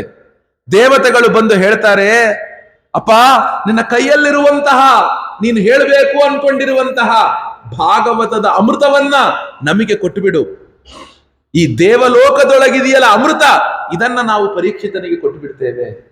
ಅವನಿಗೇನು ಸಾವು ಬರಬಾರದು ಅಂತ ತಾನೇ ನೀವು ಹೇಳ್ತಿರೋದು. ಅವನು ನಾವು ಕೊಟ್ಟಂತಹ ಅಮೃತವನ್ನ ಕುಡಿದ್ರೆ ಅವನು ಅಮರತ್ವವನ್ನು ಪಡೆದು ಬಿಡ್ತಾನೆ. ಆದ್ರಿಂದ ಏನೋ ನೀವು ಕುಡೀರಿ ಅಂತ ಹೇಳ್ಬಿಡ್ತಾರೆ. ಹೀಗೆ ಹೇಳಿದಾಗ ಏನಾಯ್ತು? ಆಗ ಹೇಳ್ತಾರೆ ಶುಕಬ್ರಹ್ಮರು, ಅಯ್ಯೋ ದಡ್ರ, ಯಾವತ್ತಾದ್ರೂ ಒಂದು ಗಾಜಿನ ಮಣಿಗೂ ರತ್ನದ ಮಣಿಗೂ ಸಮಾನ ಅನ್ನೋದಿದೆಯಪ್ಪ? ನಿಮ್ಮ ಕೈಯಲ್ಲಿರುವಂಥದ್ದು ಒಂದು ಗಾಜಿನ ಮಣಿ. ಯಾವುದು? ಈ ಅಮೃತ. ನಾನು ಹೇಳಬೇಕು ಅನ್ಕೊಂಡಿರುವ ಭಾಗವತ ಅಮೃತ ಏನದು? ರತ್ನದ ಮಣಿ. ಅದಕ್ಕೂ ಇದಕ್ಕೂ ಹೇಗೆ ಹೋಲಿಸ್ತೀರ? ನಿಮ್ಮ ಒಂದು ಅಮೃತ ಪಾನದಿಂದ ಸಾವನ್ನ ಮುಂದಕ್ಕೆ ಹಾಕ್ಬೋದು. ಇವತ್ತು ಬರೋದು ನಾಳೆ ಬರುತ್ತೆ, ನಾಳೆ ಬರೋದು ಅಬ್ದವ ಜನ್ಮ ಶತಾಂತೇವ. ಏನೋ ಇವತ್ತು ಅದ್ಯವ ಇವತ್ತು ಬರ್ಬೋದು, ಇಲ್ವಾ? ಒಂದು ಅಬ್ದಶತ ಅಂದ್ರೆ 100 ವರ್ಷ ಬಿಟ್ಟು ಬರ್ಬೋದು, ಇಲ್ಲ 1000 ವರ್ಷ ಬಿಟ್ಟು ಬರ್ಬೋದು. ಸಾವು ಬಂದೇ ಬರುತ್ತೆ. ಯಾರು ಈ ಭಾಗವತವೆಂಬ ಅಮೃತವನ್ನ ಕುಡಿದಿದ್ದಾರೋ ಅವರಿಗೆ ಮೃತ್ಯು ಅನ್ನುವಂಥದ್ದು ಬರುವುದೇ ಇಲ್ಲ. ಅಂದ್ರೆ ಅರ್ಥ ಏನು? ನಾವೆಲ್ಲರೂ ಕೂಡ ಭಗವಂತನ ನಿಜವಾದ ತತ್ವವನ್ನ ಅರಿಯುವಂಥವರಾಗ್ತೇವೆ. ಆದ್ರಿಂದ ಏನು ಮುಂದೆ ಹೇಳ್ತಾರೆ, ಆ ಒಂದು ಹೇಳ್ಬೇಕಾದ್ರೆ ಕಿಮರ್ಥಂ ವ್ಯರ್ಥಂಭೋ, ಯಾಕೆ ಎಲ್ಲರೂ ಕೂಡ ಸುಮ್ಮನೆ ದುಃಖದಾಯಕವಾದಂತಹ ಈ ಪ್ರಪಂಚವನ್ನ ನೀವೆಲ್ಲರೂ ಕೂಡ ಆಲಿಂಗನ ಮಾಡ್ಕೊಳ್ತಿದ್ದೀರಾ? ಒಂದು ಕಡೆ ಸ್ವಸ್ಥ ಕುತ್ತುಕೊಂಡು ಏನ್ ಮಾಡಬೇಕು? ಭಗವಂತನ ಸ್ಮರಣೆಯನ್ನ ಮಾಡಿ. ಯಾಕೆ? ಪರೀಕ್ಷಿತ್ ಸಾಕ್ಷಿ. ಪರೀಕ್ಷಿತನೇ ಸಾಕ್ಷಿಯಪ್ಪ ಇದಕ್ಕೆ. ನಾವೆಲ್ಲರಿಗೂ ನಾವೇನಂದ್ರೆ ನಾವ್ ಏನೇ ಹೇಳಿದ್ರು ಕೂಡ ಅದಕ್ಕೊಂದು ಪ್ರೂಫ್ ಕೇಳ್ತೇವೆ. ಇದಕ್ಕೊಂದು ಪ್ರೂಫ್ ಇದೆಯಾ ಅಂತೇವೆ. ನೋಡಿ, 7 ದಿನದಲ್ಲಿ ಭಗವಂತನ ಕಥೆಯನ್ನ ಕೇಳಿ ಮುಕ್ತಿಯನ್ನ ಪಡೆದವರೊಳಗೆ ಪರೀಕ್ಷಿತ್ ಸಾಕ್ಷಿ. ಆ ಪರೀಕ್ಷಿತನೇ ಸಾಕ್ಷಿಯಾಗಿದನಪ್ಪ ಆ ಮುಕ್ತಿಯನ್ನ ಪಡೆದರೊಳಗೆ. ಯಾರು ಈ ಪರೀಕ್ಷಿತ? ಯಾರು ಈ ಪರೀಕ್ಷಿತ ಅಂತ ಅಂದುಕೊಂಡ್ರೆ, ಸಾಕ್ಷಾತ್ತಾಗಿ ಅರ್ಜುನನ ಮೊಮ್ಮಗ ಈ ಪರೀಕ್ಷಿತ. ಅರ್ಜುನನ ಮೊಮ್ಮಗ, ಆ ಒಂದು ಅಭಿಮನ್ಯುವಿನ ಮಗ ಈ ಪರೀಕ್ಷಿತ. ಈ ಪರೀಕ್ಷಿತನಿಗೆ 30 ಅವನ ಹೆಸರೇ ಪರೀಕ್ಷಿತ. ನೋಡಿ ಎಷ್ಟು ಚೆನ್ನಾಗಿದೆ. ಅವನು ಕಾಪಾಡಿಸಿಕೊಂಡಂಥದ್ದೇ ಕೃಷ್ಣನಿಂದ. ಭಾಗವತ ಆರಂಭ ಆಗೋದೆ ಮಹಾಭಾರತದ ಕೊನೆಯ ಘಟ್ಟದಿಂದ, ಮಹಾಭಾರತದ ಕೊನೆಯ ಭಾಗದಿಂದ. ಅಶ್ವತ್ಥಾಮ ಏನು ಉಪಪಾಂಡವರ ಒಂದು ತಲೆಯನ್ನೆಲ್ಲ ಉಪಸಂಹರಿಸಿ ಇದು ಮಾಡ್ತಾನೆ, ಅಲ್ಲಿಂದ ಆರಂಭ ಅನ್ನುವಂಥದ್ದು ಆಗತ್ತೆ. ಮುಂದೆ ಆ ದೇವಕಿಯ ಆ ಒಂದು ಕುಂತಿಯ ಸ್ತೋತ್ರ, ಆ ಅಶ್ವತ್ಥಾಮನು ಬ್ರಹ್ಮಾಸ್ತ್ರವನ್ನ ಪ್ರಯೋಗ ಮಾಡೋದು, ಅದನ್ನ ಆ ಕೃಷ್ಣನು ತಡೆಯೋದು. ಕೃಷ್ಣನು ಸಾಕ್ಷಾತ್ ನಾರಾಯಣನು ಆ ಪರೀಕ್ಷಿತನ ಗರ್ಭದೊಳಗೆ, ಆ ಉತ್ತರೆಯ ಗರ್ಭದೊಳಗೆ ಆ ಕೃಷ್ಣನನ್ನ ರಕ್ಷಿಸುವಂಥದ್ದು ಎಲ್ಲವೂ ಕೂಡ ಮುಂದೆ ಬರುತ್ತೆ. ಇವನ ಹೆಸರು ವಿಷ್ಣು ರಾತ ಅಂತ. ಪರೀಕ್ಷಿತನಿಗೆ ಇಟ್ಟಂತಹ ಹೆಸರೇನು? ರಾತ ಅಂದ್ರೆ ಕಾಪಾಡಿಸಿಕೊಂಡವನು ಅಂತ. ಅಂದ್ರೆ ಗರ್ಭದೊಳಗಿದ್ದಾಗೆಲೇನೆ ಮಹಾವಿಷ್ಣುವಿನಿಂದ ಕಾಪಾಡಿಸಿಕೊಂಡಂಥವನು ಯಾರೋ ಈ ಮಗು. ಅದಕ್ಕೆ ಅವನ ಹೆಸರು ವಿಷ್ಣು ರಾತ. ಇವನಿಗೆ ಪರೀಕ್ಷಿತ ಅಂತ ಹೆಸರು ಏನಕ್ಕೆ ಬಂತು? ಆ ಉತ್ತರೆಯ ಗರ್ಭದೊಳಗೆ ಈ ಮಗು ಇದ್ದಾಗ ಭಗವಂತ ಆ ಪರೀಕ್ಷಿತನಿಗೆ ಒಂದು ಸಣ್ಣ ಕಿರುಬೆರಳಿನ ಅಂಗುಷ್ಟದ ತುದಿ ಇದೆಯಲ್ಲ, ಇಷ್ಟು ರೂಪವನ್ನ ತಗೊಂಡು ಆ ರೂಪದೊಳಗೆ ಶಂಖ, ಚಕ್ರ, ಗದಾ, ಪದ್ಮ, ಕಿರೀಟ, ಕೌಸ್ತುಭಮಣಿ ಎಲ್ಲವನ್ನೂ ಹಾಕಿಕೊಂಡು ಸುದರ್ಶನ ಚಕ್ರವನ್ನು ಹಿಡ್ಕೊಂಡು ಗರ್ಭದ ಸುತ್ತ ಸುತ್ತುತ್ತಾ ಇದ್ದಂಥವ್ರು. ಯಾಕೆ? ಗರ್ಭವನ್ನ ಕಾಪಾಡೋದಿಕ್ಕೆ. ಈ ಮಗು ಏನ್ ಮಾಡ್ತಿತ್ತಂತೆ? ಆ ಮಗು ಹಿಂಗ್ ಸುತ್ತುತ್ತಾ ಇತ್ತಲ್ಲ, ಹಿಂಗ್ ಇಲ್ಲಿ ಬಂದ್ರೆ ಹೀಗೆ, ಮತ್ ಸುತ್ತ ಹೀಗೆ ಹೀಗೆ ಹೀಗೆ ತಲೆ ಅಲ್ಲಾಡಿಸ್ಕೊಂಡಿರೋದು. ಅಂದ್ರೆ ಪರೀಕ್ಷಿತ, ಸುತ್ತ ನೋಡಿ ನೋಡಿ ಇದ್ದವನು. ಅದಕ್ಕೆ ಇವನ ಹೆಸರು ಪರೀಕ್ಷಿತ. ಇವನ ಹೆಸರು ವಿಷ್ಣುರಾತ ಅಂತ. ಅಂತಹ ಒಬ್ಬ ಪರೀಕ್ಷಿತನು ಕಲಿಯನ್ನ ನಿಗ್ರಹ ಮಾಡಿದವನು, ಮಹಾಮಹಿಮ, ಭಗವಂತನ ದೊಡ್ಡ ಭಕ್ತ, ಕೃಷ್ಣ ಪರಮಾತ್ಮನ ದೊಡ್ಡ ಭಕ್ತ. ಒಮ್ಮೆ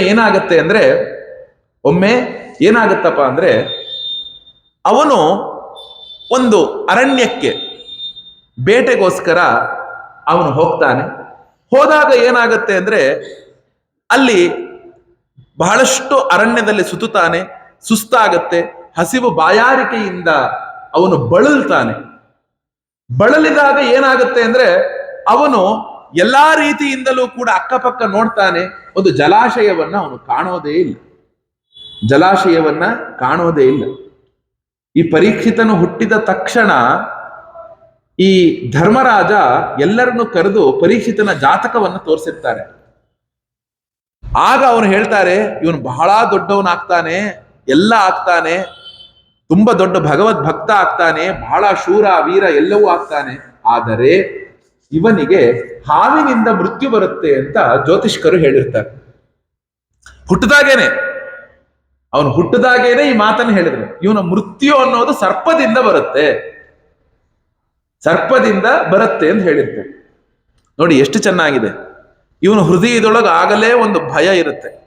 ಅವನು ಎಲ್ಲೋ ಹೋಗಬೇಕಾದ್ರೂ ಸರಸರ ಅಂದ ತಕ್ಷಣ ಹಿಂಗೆ ಅನ್ಕೊಳ್ಳೋದು. ಯಾಕೆ? ಅದು ನನಗೆ ಮೃತ್ಯು ಅಂತ. ನೋಡಿ ಎಷ್ಟು ಚೆನ್ನಾಗಿದೆ. ಅವ್ರಿಗೆ ಹೇಳಿಯಪ್ಪ, ಹೊರಗಡೆ ಕೂತ್ಕೊಂಡು ಮಾತಾಡೋರಿಗೆ ಹೇಳಿ.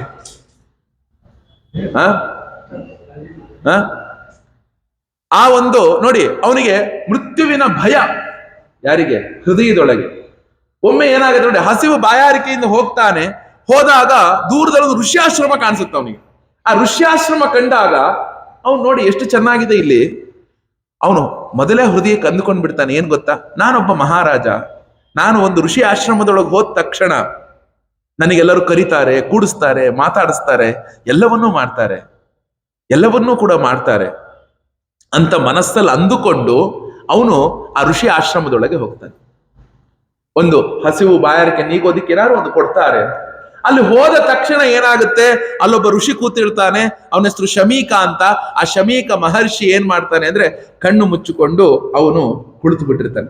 ವಿಪ್ರಕೀರ್ಣ ಜಟಾಚ್ಛನ್ನಂ, ತನ್ನ ಕೂದಲನ್ನು ಹರಡಿಕೊಂಡು ಭಗವಂತನನ್ನೇ ಧ್ಯಾನ ಮಾಡ್ತಾ ಅವನು ಕೂತು ಬಿಟ್ಟಿರ್ತಾನೆ. ಅವನನ್ನ ನೋಡಿ ಪರೀಕ್ಷಿತ ಏನನ್ಕೊಳ್ತಾನೆ ಅಂದ್ರೆ, ನಾನು ಬಂದ್ರೆ ನನಗೊಂದು ಸತ್ಕಾರ ಮಾಡಬೇಕು ಅಂತಲೇ ಅವ್ನು ಕಣ್ಮುಚ್ಕೊಂಡು ಕುಳಿತಿದ್ದಾನೆ ಅಂತ ಅನ್ಕೊಂಡ್ಬಿಡ್ತಾನೆ. ನೋಡಿ, ಕಲಿಯನ್ನ ನಿಗ್ರಹ ಮಾಡಿದಂತಹ ಮಹಾತ್ಮ ಅವನು ಏನು ಮಾಡ್ತಾನೆ, ಅಲ್ಲೇ ಒಂದು ಹಾವು ಸತ್ತು ಬಿದ್ದಿರುತ್ತೆ. ಆ ಹಾವನ್ನ ಒಂದು ಇಶು ಅಂದ್ರೇನು, ಒಂದು ಬಾಣದ ತುದಿಯಲ್ಲಿ ತೆಗೆದ್ಬಿಟ್ಟು ಆ ಋಷಿಯ ಕೊರಳಿಗೆ ಸುತ್ತು ಬಿಡ್ತಾನೆ. ಆ ಋಷಿಯ ಕೊರಳಿಗೆ ಸುತ್ತಿದ ತಕ್ಷಣ ಭಯ ಆಗ್ಬಿಡುತ್ತೆ ಪರೀಕ್ಷಿತನಿಗೆ. ಏನಕ್ಕೆ ಭಯ ಆಗುತ್ತೆ? ಈಗೇನಾದ್ರು ಋಷಿ ಕಣ್ಣು ಬಿಟ್ರೆ ನನಗೆ ಶಾಪ ಕೊಟ್ಬಿಡ್ತಾನೆ ಅಂತ ಹಂಗೆ ಹೊರಟು ಬಿಡ್ತಾನೆ. ಈಗ ನಮಗೆಲ್ಲ ಒಂದು ಆಶ್ಚರ್ಯ ಗೊತ್ತಾ, ಅಷ್ಟು ದೊಡ್ಡವನು ಇಂಥ ಕೆಲಸ ಹೆಂಗ್ ಮಾಡ್ದ ಅಂತ. ನೆನಪಿಟ್ಕೊಳ್ಳಿ, ಎಲ್ಲಾ ದೊಡ್ಡ ದಡ್ಡತನವು ದೊಡ್ಡವರೇ ಮಾಡೋದು. ಯಾರು ತಿಳಿದೇ ಇರೋರು ಮಾಡೋದಿಲ್ಲ. ಜಗತ್ತಲ್ಲಿ ಎಷ್ಟು ದೊಡ್ಡ ದೊಡ್ಡ ಅವಿವೇಕಗಳಾಗಿದೆಯೋ ನೀವೆಲ್ಲರೂ ಪಟ್ಟಿ ಮಾಡಿ, ಆ ಎಲ್ಲಾ ಅವಿವೇಕಗಳನ್ನು ಕೂಡ ವಿವೇಕಿಗಳೇ ಮಾಡಿರ್ತಾರೆ. ಹೇಳಿದ ಅರ್ಥ ಆಯ್ತಲ್ಲ? ನೀವು ದೊಡ್ಡ ದೊಡ್ಡ ದೇಶದ ವಿಭಜನೆಯಿಂದ ಹಿಡಿದು ಒಂದು ದೊಡ್ಡ ದೊಡ್ಡ ಭೂಪ್ರದೇಶಗಳನ್ನ ಭಾರತದ್ದು ಬಿಟ್ಕೊಡೋದ್ರಿಂದ ಹಿಡಿದು ಅಥವಾ ಜಗತ್ತೊಳಗಾದಂತಹ ದೊಡ್ಡ ದೊಡ್ಡ ದುರಂತಗಳಿಂದ ಹಿಡಿದು ಎಲ್ಲವನ್ನೂ ನೋಡಿ ಅವರೆಲ್ಲರೂ ಮಾಡಿರೋದು ದೊಡ್ಡವರೇ ಆಗಿರ್ತಾರೆ. ಯಾಕೆ ಗೊತ್ತಾ? ನಮ್ಮ ಪ್ರಾರಬ್ಧ ಅನ್ನೋದು ನನ್ನ ತಲೆಯ ಮೇಲೆ ಬಂದು ಕೂತಾಗ ನಮ್ಮ ಬುದ್ಧಿ ಅಲ್ಲಿ ಕೆಲಸ ಮಾಡೋದಿಲ್ಲ. ಅದಕ್ಕೊಂದು ಒಳ್ಳೆ ಸುಭಾಷಿತ ಇದೆ, ತುಂಬಾ ಒಳ್ಳೆ ಸುಭಾಷಿತ. ಅಸಂಭವಂ ಹೇಮ ಮೃಗಸ್ಯ ಜನ್ಮ ತಥಾಪಿ ರಾಮ ಲುಲುಭೆ ಮೃಗಾಯ ಪ್ರಾಯ ಸಮಾಪನ್ನ ವಿಪತ್ತಿ ಕಾಲೆ ಧಿಯೋಪಿ ಪುಂಸಾಂ ಮಲಿನಾಭವಂತಿ ಅಂತ. ಜಗತ್ತಲ್ಲೆಲ್ಲರೂ ಚಿನ್ನ ಜಿಂಕೆ ಹುಟ್ಟಿದ್ ನೋಡಿದೀರಾ ಸ್ವಾಮಿ? ನೀವು ಚಿನ್ನ ಜಿಂಕೆ ಹುಟ್ಟಿದ್ ನೋಡಿದೀರಾ ಅಮ್ಮ ನೀವು ಯಾರು? ಅಸಂಭವ, ಹುಟ್ಟಕ್ಕೆ ಸಾಧ್ಯನೇ ಇಲ್ಲ. ಸೀತಾ ಏನೋ ಕೇಳುದ್ಲು, ರೀ ರೀ ರೀ ರೀ ಅಲ್ಲಿ ನೋಡ್ರಿ ಚಿನ್ನದ ಜಿಂಕೆ, ನಂಗೆ ಅದು ಬೇಕು ರೀ ಅಂತ. ರಾಮನ್ ಬುದ್ಧಿ ಎಲ್ಲೋಗಿತ್ತು? ದಡ್ಡಿ, ಒಂದ್ ನಿಮಿಷ ಇರಿಲ್ಲ, ಇಲ್ಲಿಂದನೇ ಬಿಡ್ತೀನಿ, ಚಿನ್ನದ ಜಿಂಕೆ ಹುಟ್ಟುತ್ತೇನೆ ಅನ್ಕೊಂಡು ಅಲ್ಲಿಂದನೇ ಬಾಣ ಬಿಡ್ಬೋದಿತ್ತಲ್ವ ಅವನು. ಎಂತೆಂಥ ಬ್ರಹ್ಮವಿದ್ಯೆ ಗೊತ್ತಿತ್ತು ರಾಮನಿಗೆ, ಗೊತ್ತಿತ್ತಾ ಇಲ್ಲ? ಅಸಂಭವಂ ಹೇಮ ಮೃಗಸ್ಯ ಜನ್ಮ. ಆದರೂ ಏನಾಯ್ತು? ರಾಮ ಅಯ್ಯಯ್ಯೋ ಯಾವತ್ತೂ ಏನೋ ಕೇಳದೆ ಇರುವಂತಹ ಸೀತಾ ಇದನ್ನ ಕೇಳ್ಬಿಟ್ಲೆ ಅಂತ ಜಿಂಕೆ ಹಿಂದೆ ಹೊರಟ. ರಾಮನ ಬುದ್ಧಿಯಲ್ಲಿ ಹೋಗಿತ್ತಾಗ? ಪ್ರಾಯ ಸಮಾಪನ್ನ ವಿಪತ್ತಿ ಕಾಲೆ. ನೆನಪಿಟ್ಕೊಳ್ಳಿ ಇದನ್ನ. ಒಂದು ದಡ್ಡತನದ ಒಂದು ದೊಡ್ಡ ಪರಮಾವಧಿ ನಮ್ಮ ಜೀವನದೊಳಗೆ ನಮಗೆ ಆಗಬೇಕಾದಾಗ, ವಿಪತ್ತಿನ ಕಾಲ ನಮ್ಮ ತಲೆಯ ಮೇಲೆ ಬಂದು ಕೂತಾಗ ನಾವು ಏನಾಗತ್ತೆ? ಧಿಯೋಪಿ ಪುಂಸಾಂ ಮಲಿನಾ ಭವಂತಿ. ನಮ್ಮೆಲ್ಲರ ಬುದ್ಧಿ ಮಲಿನ ಆಗತ್ತೆ ಅಂತ. ಈ ಪರೀಕ್ಷಿತನು ಅಷ್ಟೇ ದೊಡ್ಡ ಭಕ್ತನು, ಕೃಷ್ಣನಿಂದ ಕಾಪಾಡಿಸಿಕೊಂಡವನು, ಕಲಿಯನ್ನ ನಿಗ್ರಹ ಮಾಡಿದವನು, ಸಾಧು ಸತ್ಪುರುಷರಿಗೆ ಯಾವಾಗಲೂ ತಲೆವಂದಿಸಿ ಇರುವಂತಹ ಪರೀಕ್ಷಿತ ಮಹಾರಾಜನಿಗೆ ಆ ಸಂದರ್ಭದಲ್ಲಿ ಅಂತಹ ಕೆಲಸವನ್ನ ಮಾಡಿಬಿಟ್ಟ. ಅವನು ಮಾಡಿ ಹೊರಟು ಬಿಟ್ಟ. ಈ ಋಷಿ ಏನು ಸಿಟ್ಟನ್ನ ಮಾಡ್ಕೊಳ್ಳಿಲ್ಲ, ಶಮೀಕ ಮಹರ್ಷಿ. ಆದರೆ ಆ ಶಮೀಕ ಮಹರ್ಷಿಗೆ ಒಬ್ಬ ಮಗ ಇದ್ದ, ಅವನ ಹೆಸರು ಶೃಂಗಿ ಅಂತ. ಅವನು ತಕ್ಷಣ ಸಿಟ್ಟೆದ್ದು ಬಿಟ್ಟ. ಅವನು ಎಷ್ಟು ಸಿಟ್ಟೆದ್ದು ಬಿಟ್ಟ? ನಮ್ಮನ್ನ ರಕ್ಷಣೆ ಮಾಡ್ಲಿ ಅಂತ ನಾವುಗಳು ಬೇಲಿಯನ್ನ ಕಟ್ಟುಕೊಂಡ್ರೆ ಆ ಬೇಲಿಯೇ ನಮ್ಮ ಮೇಲೆಯೇ ಬಿದ್ದು ನಮ್ಮ ಹೊಲವನ್ನೇ ನಾಶ ಮಾಡಿಬಿಡ್ತಲ್ಲ, ಇವನು ಎಂಥವನು ಅಂದುಕೊಂಡು ಯಾವ ಹಾವನ್ನ ಇವನ ಕೊರಳಿಗೆ ಹಾಕಿದ್ಯೋ ಅದೇ ಹಾವಿನ ರಾಜನು ತಕ್ಷಕನು ಬಂದು ಇನ್ನು 7 ದಿನದಲ್ಲಿ ಅವನಿಗೆ ಕಚ್ಚಲಿ ಅಂತ ಶಾಪ ಕೊಟ್ಬಿಟ್ಟ. 7ನೆಯ ದಿನದಲ್ಲಿ ತಕ್ಷಕನು ಬಂದು ಕಚ್ಚಲಿ ಅಂತ. ಆ ಶಾಪದ ಮಾತನ್ನ ಕೇಳಿದ ಧ್ವನಿಯಿಂದ ಏನಾಯ್ತು ಅಂದ್ರೆ ಶಮೀಕ ಮಹರ್ಷಿಗಳಿಗೆ ಎಚ್ಚರ ಆಯ್ತು. ಅವ್ರು ತಕ್ಷಣ ಕಣ್ಣು ಬಿಡ್ತಾರೆ, ಶೃಂಗಿಗೆ ಬೈತಾರೆ. ಎಷ್ಟು ದಡ್ಡ ಇದೆಯಾ ನೀನು, ನಿಜವಾಗ್ಲೂ ನೀನು ಬಾಲಿಶ ಮತಿ, ನೀನೊಬ್ಬ ಏನು ದಡ್ಡತನದವನು ನೀನು. ಇಂತಹ ಒಂದು ಶಾಪ ಕೊಡೋದ, ಅದು ಪರೀಕ್ಷಿತನಿಗೆ ಕೊಡೋದ? ಅವನು ಏನ್ ಅನ್ಕೊಂಡಿದೆ? ವಿಷ್ಣುರಾತ ಅವನು, ಕೃಷ್ಣನಿಂದ ರಕ್ಷಿಸಿಕೊಂಡವನವನು. ಆಗಲಿ, ಕೊಟ್ಟು ಬಿಟ್ಟಿದೀಯ, ಇನ್ನೇನು ಮಾಡಕ್ಕಾಗಲ್ಲ ಅಂದುಕೊಂಡು ಶಮೀಕರಿಗೆ ಒಬ್ಬ ಶಿಷ್ಯ ಇರ್ತಾನೆ, ಹೆಸರು ಗೌರಮುಖ ಅಂತ. ಆ ಗೌರಮುಖನಿಂದ ಏನ್ ಮಾಡ್ತಾರೆ ಅಂದ್ರೆ ಶಮೀಕರು ಅವನಿಗೆ ಹೇಳಿ, ಹೋಗಪ್ಪ ಪರೀಕ್ಷಿತನಿಗೆ ಹೇಳು, ನೀನಿನ್ನ 7 ದಿನ ಬದುಕ್ತೀಯಾ ಅಂತ. ಏನ್ ಹೇಳಿ? ಇನ್ನು 7 ದಿನ ನೀನು ಬದುಕ್ತೀಯಾ ಅನ್ನುವ ವಿಷಯವನ್ನ ನೀನು ಯಾರಿಗೆ ಹೇಳ್ಬೇಕು? ಪರೀಕ್ಷಿತನಿಗೆ ನೀನು ಹೇಳಬೇಕು ಅಂತ ಅಂದುಕೊಂಡು ಆ ಪರೀಕ್ಷಿತನಿಗೆ ಹೇಳಿ ಕಳುಹಿಸ್ತಾರೆ. ಹೇಳಿ ಕಳುಹಿಸಿದಾಗ ಅಷ್ಟೊತ್ತಿಗಾಗ್ಲೇ ಪರೀಕ್ಷಿತನ ಹೃದಯ ಏನಾಗಿರುತ್ತೆ ಗೊತ್ತಾ? ಈ ಪ್ರಪಂಚದ ವಿಷಯ ಸುಖಗಳೊಳಗೆ ವೈರಾಗ್ಯವನ್ನ ತಗೊಂಡು ಅವನೇ ಹೇಳ್ತಾನೆ, ಅಲಂ ಪ್ರಸಕ್ತಸ್ಯ ವಿರಕ್ತಿ ಕಾರಣಂ. ಜೀವನದೊಳಗೆ ಈ ಒಂದು ವಾಕ್ಯವನ್ನ ನೀವೆಲ್ಲರೂ ನೆನಪಿಟ್ಕೊಳ್ಳಿ. ಒಂದು ದಿನ ನಮ್ಮ ಹೃದಯಕ್ಕೆ ಅನ್ನಿಸ್ಬೇಕಂತೆ, ಏನಂತ ಗೊತ್ತಾ? ಸಾಕು ಅಂತ. ಸಾಕು ಅನ್ನುವ ಭಾವವನ್ನ ನಾವುಗಳು ತಗೊಳ್ಬೇಕಂತ. ಎಲ್ಲಿಯವರೆಗೆ ನಾವು ಆ ಸಾಕು ಎಂಬ ಭಾವವನ್ನ ತಗೊಳ್ಳಲ್ಲ, ಅಲ್ಲಿಯವರೆಗೆ ನಾವು ಭಗವಂತನಿಗೆ ಪ್ರಿಯರಾಗಲು ಸಾಧ್ಯವಿಲ್ಲ. ಭಗವಂತನಿಗೆ ನಾವು ಪ್ರಿಯರಾಗಲು ಸಾಧ್ಯ ಇಲ್ಲ ಅಂತ ಅಂದುಕೊಂಡು ನೋಡಿ, ಅವನು ಯೋಚನೆ ಮಾಡ್ತಾನೆ, ಏನು ಗೊತ್ತಾ? ನಿಜವಾಗಲೂ ಕೂಡ ಶೃಂಗಿ ಒಳ್ಳೆಯ ಶಾಪವನ್ನೇ ಕೊಟ್ಟಿದ್ದಾನೆ, ಒಳ್ಳೆಯ ಶಾಪವನ್ನೇ ಕೊಟ್ಟಿದ್ದಾನೆ. ಯಾಕೆ ಅಂದ್ರೆ ಯಾವಾಗಲೂ ಭೋಗದ ಭೋಗದ ಬೆಂಕಿಯೊಳಗೆ ಬಿದ್ದು ಅದೇ ಬೇಕು ಅಂತ ಬಯಸುತ್ತಿರುವಂತಹ ನನಗೆ ಈ ಶೃಂಗಿಯ ಶಾಪ ವೈರಾಗ್ಯಕ್ಕೆ ಕಾರಣ ಆಯಿತು, ವೈರಾಗ್ಯಕ್ಕೆ ಕಾರಣ ಆಯಿತು ಅಂತ ಅಂದುಕೊಂಡು ತಕ್ಷಣ ಆ ಕೃಷ್ಣನ ಪಾದ ಧೂಳಿಯನ್ನೇ, ಪಾದವನ್ನೇ ಸ್ಮರಿಸುತ್ತಾ ಗಂಗಾ ನದಿಯ ದಡಕ್ಕೆ ಹೋಗ್ತಾನೆ. ಗಂಗಾ ನದಿಯ ದಡದಲ್ಲಿ ಅವನೇನ್ ಮಾಡ್ತಾನೆ, ಪಾಯೋಪ್ರವೇಶಕ್ಕೆ ಪರೀಕ್ಷಿತ ಕುಳಿತುಕೊಳ್ತಾನೆ. ಪಾಯೋಪ್ರವೇಶ ಅಂದ್ರೆ ಏನು? ಜೀವ ಇರುವವರೆಗೂ ಕೂಡ ನೀರನ್ನು ಕುಡಿದುಕೊಂಡು ಬದುಕೋದು. ಇನ್ನು 7 ದಿನ ನಾನು ಬದುಕುತ್ತೇನೆ, 7 ದಿನ ಬದುಕುತ್ತೇನೆ ಅಂದ್ರೆ ಸಾಕು, ಈ ಶರೀರದೊಳಗಿರೋದು ಸಾಕು, ನಾನೇನು ಮಾಡ್ತೇನೆ ಸಾಕು ಅಂದುಕೊಂಡು ಅವನೇನು ಮಾಡ್ತಾನೆ, ಆ ಒಂದು ಪಾಯೋಪ್ರವೇಶಕ್ಕೆ ಕುಳಿತಾಗ ಇಡೀ ಜಗತ್ತಿಗೆ ಸುದ್ದಿ ಹೋಗುತ್ತೆ, ಪರೀಕ್ಷಿತ ಪಾಯೋಪ್ರವೇಶಕ್ಕೆ ಕುಳಿತಿದ್ದಾನೆ, ಪಾಯೋಪ್ರವೇಶಕ್ಕೆ ಕುಳಿತಿದ್ದಾನೆ ಅಂತ ಅಂದುಕೊಂಡು ಅಲ್ಲಿಗೆ ಜಗತ್ತನ್ನೇ ಪವಿತ್ರಗೊಳಿಸುವಂತಹ ಋಷಿ ಮುನಿಗಳೆಲ್ಲರೂ ಕೂಡ ಬರ್ತಾರೆ. ಯಾರ್ಯಾರು ಅಂದ್ರೆ ನೋಡಿ, ಅವರೆಲ್ಲರೂ ಎಂಥವ್ರು ಗೊತ್ತಾ? ಯಾವುದು ತೀರ್ಥ ಅಂತ ಇದೆಯೋ, ನಾವು ತೀರ್ಥ ಅಂತ ಯಾವ್ದನ್ನು ಕರಿತೇವೆ? ನದಿಗಳನ್ನ ನಾವು ತೀರ್ಥ, ಅದು ನಮ್ಮೆಲ್ಲಾ ಒಂದು ಪಾಪಗಳನ್ನ ಕಳೆಯುವಂಥದ್ದು ಅಂತ ನಾವುಗಳು ಕೇಳ್ಕೊಳ್ತೀವಲ್ಲ, ಆ ಎಲ್ಲಾ ಪಾಪಗಳನ್ನ ಕಳೆಯುವ ಶಕ್ತಿ ಆ ನದಿಗಳಿಗೆ ಹೇಗೆ ಬರುತ್ತಪ್ಪ ಅಂದ್ರೆ, ಇವರುಗಳು ಆ ನದಿಯಲ್ಲಿ ಮುಳುಗಿರ್ತಾರಲ್ಲ, ಇವರುಗಳು ಮುಳುಗಿದ್ದಕ್ಕೇನೆ ನದಿಗಳಿಗೆ ಬೇರೆಯವರ ಪಾಪವನ್ನ ಕಳೆಯುವ ಶಕ್ತಿ ಬರುತ್ತಂತೆ.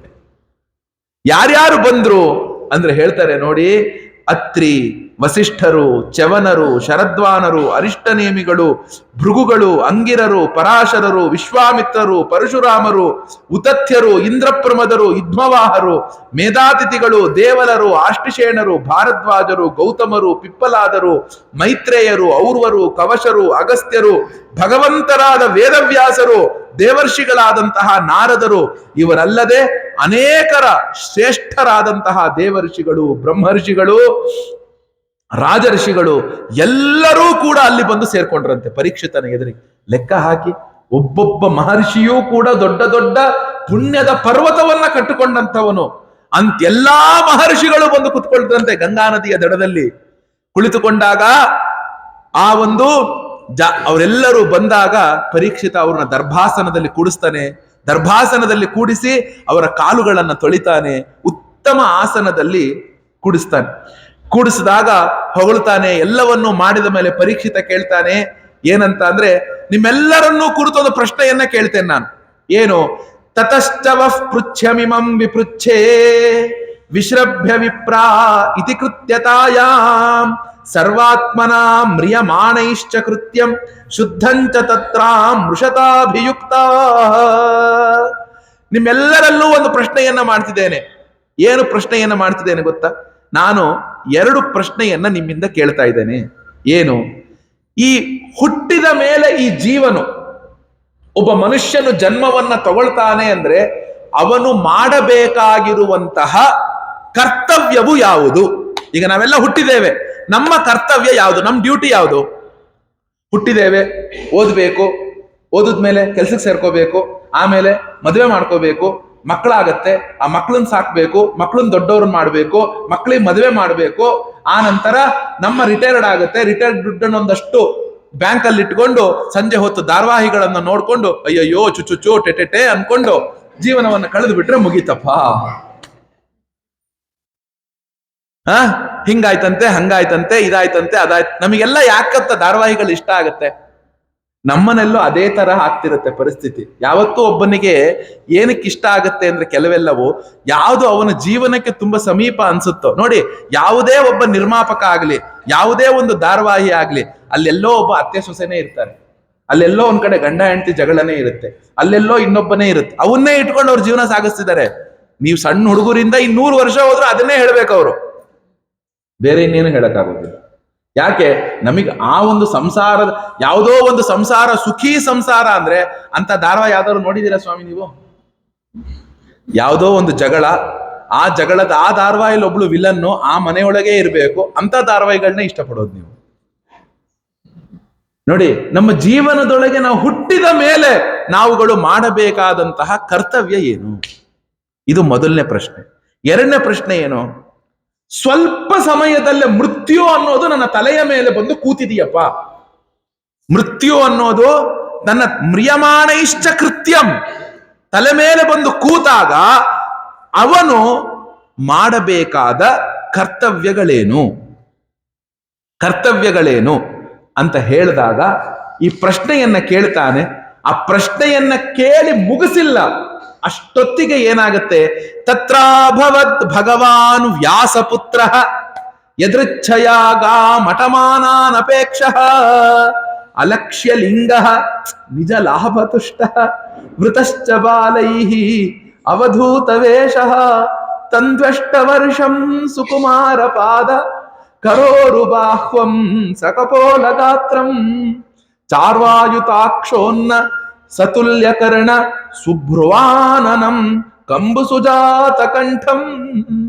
ಅಷ್ಟೊತ್ತಿಗೆ ಈ ಪ್ರಶ್ನೆ ಕೇಳಿ ಮುಗಿಸುವುದರೊಳಗೆ ಏನಾಗುತ್ತೆ ಅಂದ್ರೆ, ಅದೇ ಸರಿಯಾಗಿ ಸಮಯಕ್ಕೆ ಭೂಮಿಯ ಮೇಲೆ ಸ್ವಚ್ಛಂದವಾಗಿ ಅವಧೂತರಂತೆ ಸಂಚಾರ ಮಾಡುತ್ತಿದ್ದಂತಹ ವಿರಕ್ತ ಶಿಖಾಮಣಿಗಳಾದಂತಹ ವ್ಯಾಸಪುತ್ರರಾದ ಭಗವಾನ್ ಶ್ರೀ ಶುಕ ಮಹರ್ಷಿಗಳು ಆ ಒಂದು ಜಾಗಕ್ಕೆ ಬರುವಂಥವರು ಆಗ್ತಾರಂತೆ. ಅವ್ರು ಹೇಗೆ ನಿಜ ಲಾಭ ತುಷ್ಟ, ಅವ್ರಿನ್ನೇನು ಬೇಕಾಗಿಲ್ಲ, ಅವ್ರು ನಾನು ಎಲ್ಲವನ್ನು ಪಡೆದುಕೊಂಡೇ ಭೂಮಿಯ ಮೇಲೆ ಬಂದಂಥವರಂತೆ. ಯಂ ಪ್ರೌರಜಂತಂ ಅನುಪೇತಂ ಅಪೇತ ಕೃತ್ಯಂ ದ್ವೈಪಾಯನಃ ವಿರಹ ಕಾತರ ಆಜುಹಾವ ಪುತ್ರೇತಿ ತನ್ಮಯತಯ ತರವೋ ಭಿನೇದುಹು ತಂ ಸರ್ವಭೂತ ಹೃದಯಂ ಮುನಿಂ ಆನತೋಸ್ಮಿ. ಯಂ ಪ್ರೌರಜಂತಂ ಹುಟ್ಟುತ್ತರಂತೆ ಶುಕ ಮಹರ್ಷಿಗಳು. ಹುಟ್ಟಿದ ತಕ್ಷಣವೇ ಅಪೇತ ಕೃತ್ಯಂ, ನಾನಿನ್ನೇನು ಈ ಜೀವನದಲ್ಲಿ ಮಾಡಬೇಕಾಗಿಲ್ಲ ಅಂತ ಅಂದುಕೊಂಡು ಹಿಂದೆ ತಿರುಗೂ ನೋಡದೆ, ನನ್ನ ಜನ್ಮಕ್ಕೆ ಕಾರಣರು ಯಾರು ಅನ್ನೋದು ತಿರುಗೂ ನೋಡದೆ ಮುಂದಕ್ಕೆ ನಡ್ಕೊಂಡು ಹೋಗ್ತಾ ಇದ್ರು. ಆ ರೀತಿ ಹುಟ್ಟಿದ ಮಗ ಬಿಟ್ಟು ಹೋಗ್ತಾನೆ ಅಂದ್ರೆ ಯಾರಿಗೆ ದುಃಖ ಆಗಲ್ಲ? ಕೃಷ್ಣ ದ್ವೈಪಾಯನರಿಗೆ ಬಹಳ ದುಃಖ ಆಗೋಯ್ತಂತೆ.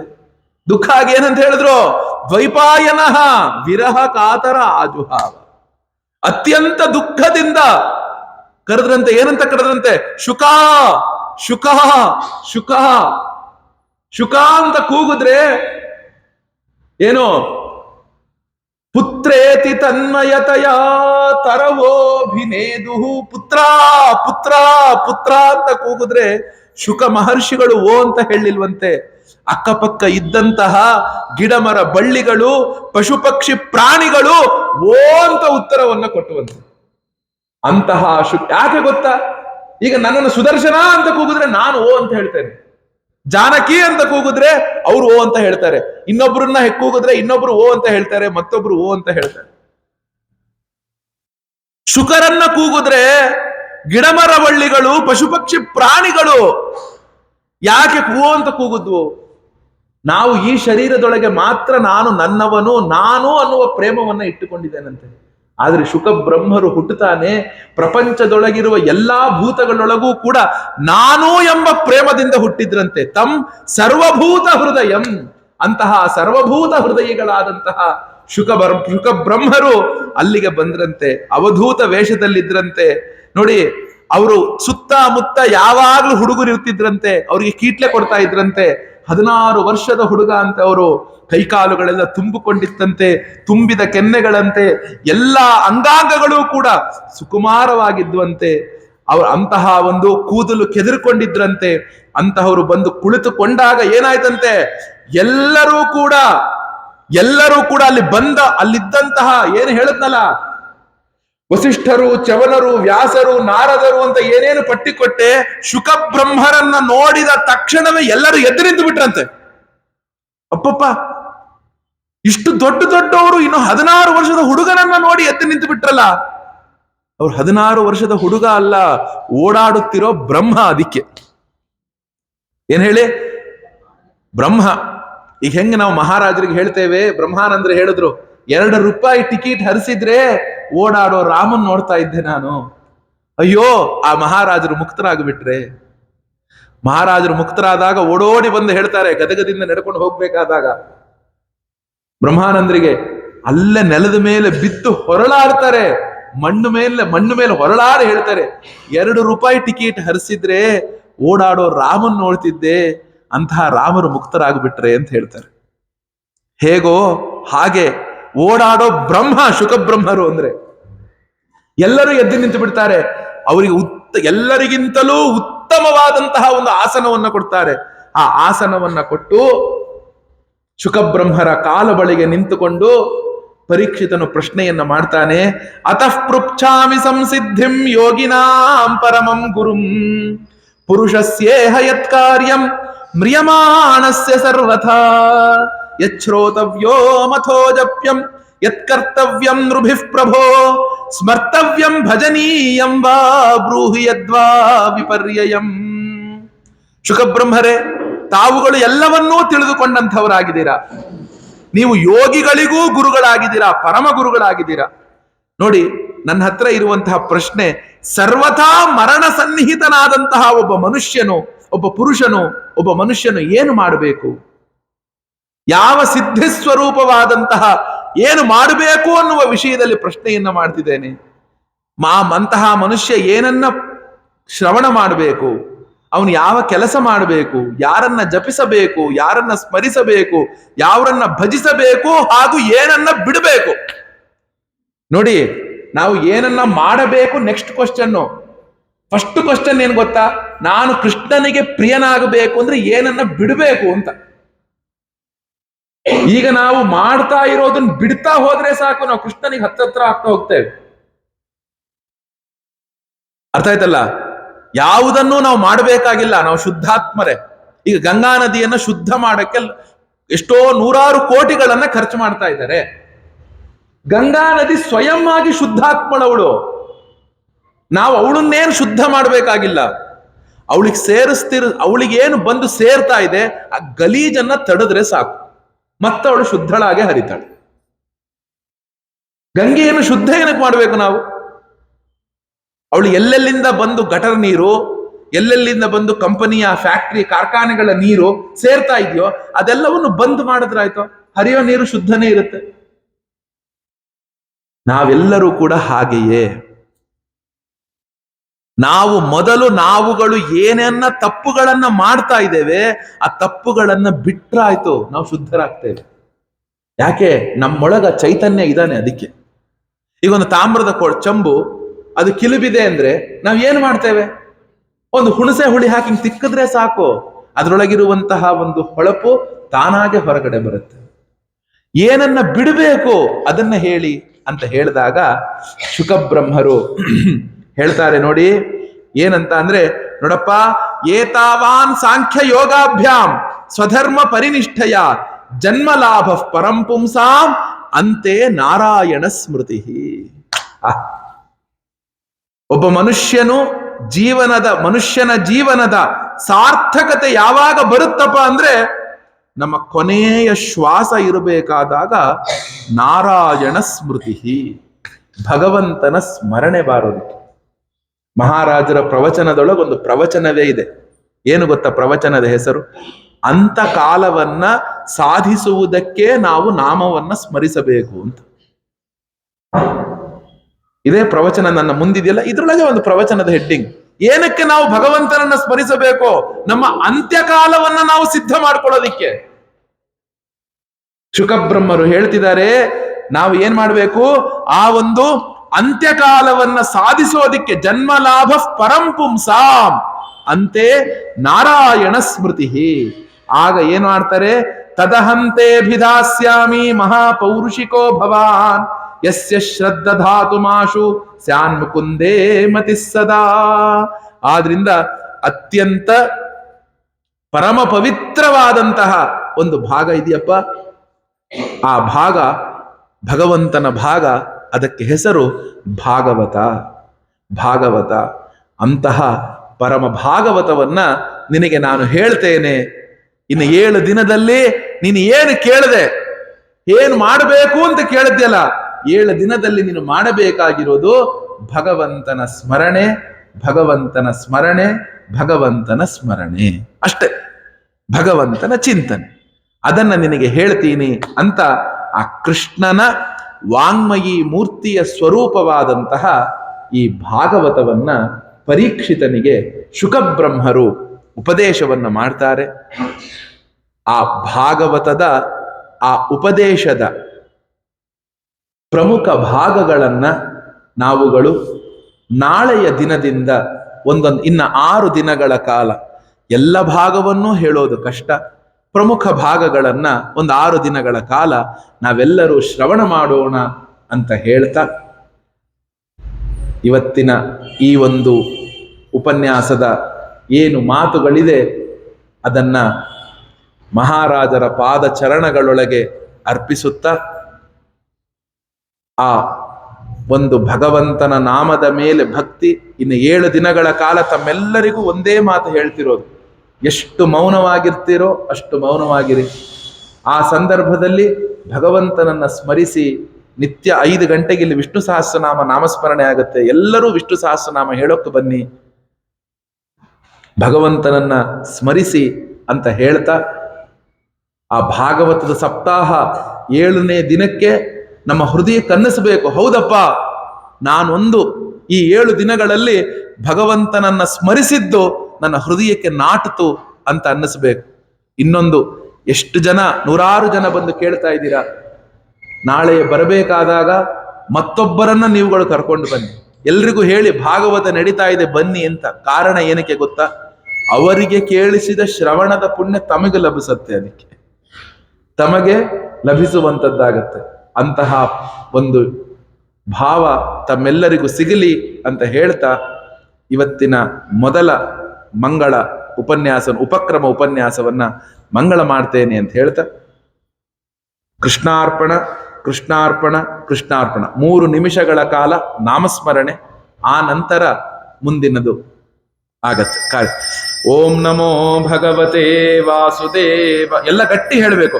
ಓಂ ನಮೋ ಭಗವತೆ ವಾಸುದೇವಾಯ, ಓಂ ನಮೋ ಭಗವತೆ ವಾಸುದೇವಾಯ, ಓಂ ನಮೋ ಭಗವತೆ ವಾಸುದೇವಾಯ, ಓಂ ನಮೋ ಭಗವತೆ ವಾಸುದೇವಾಯ, ಓಂ ನಮೋ ಭಗವತೆ ವಾಸುದೇವ, ಓಂ ನಮೋ ಭಗವತೆ ವಾಸುದೇವಾಯ, ಓಂ ನಮೋ ಭಗವತೆ ವಾಸುದೇವಾಯ, ಓಂ ನಮೋ ಭಗವತೆ ವಾಸುದೇವಾಯ, ಓಂ ನಮೋ ಭಗವತೆ ವಾಸುದೇವಾಯ, ಓಂ ನಮೋ ಭಗವತೆ ವಾಸುದೇವಾಯ, ಓಂ ನಮೋ ಭಗವತೆ ವಾಸುದೇವಾಯ, ಓಂ ನಮೋ ಭಗವತೆ ವಾಸುದೇವಾಯ, ಓಂ ನಮೋ ಭಗವತೆ ವಾಸುದೇವಾಯ, ಓಂ ನಮೋ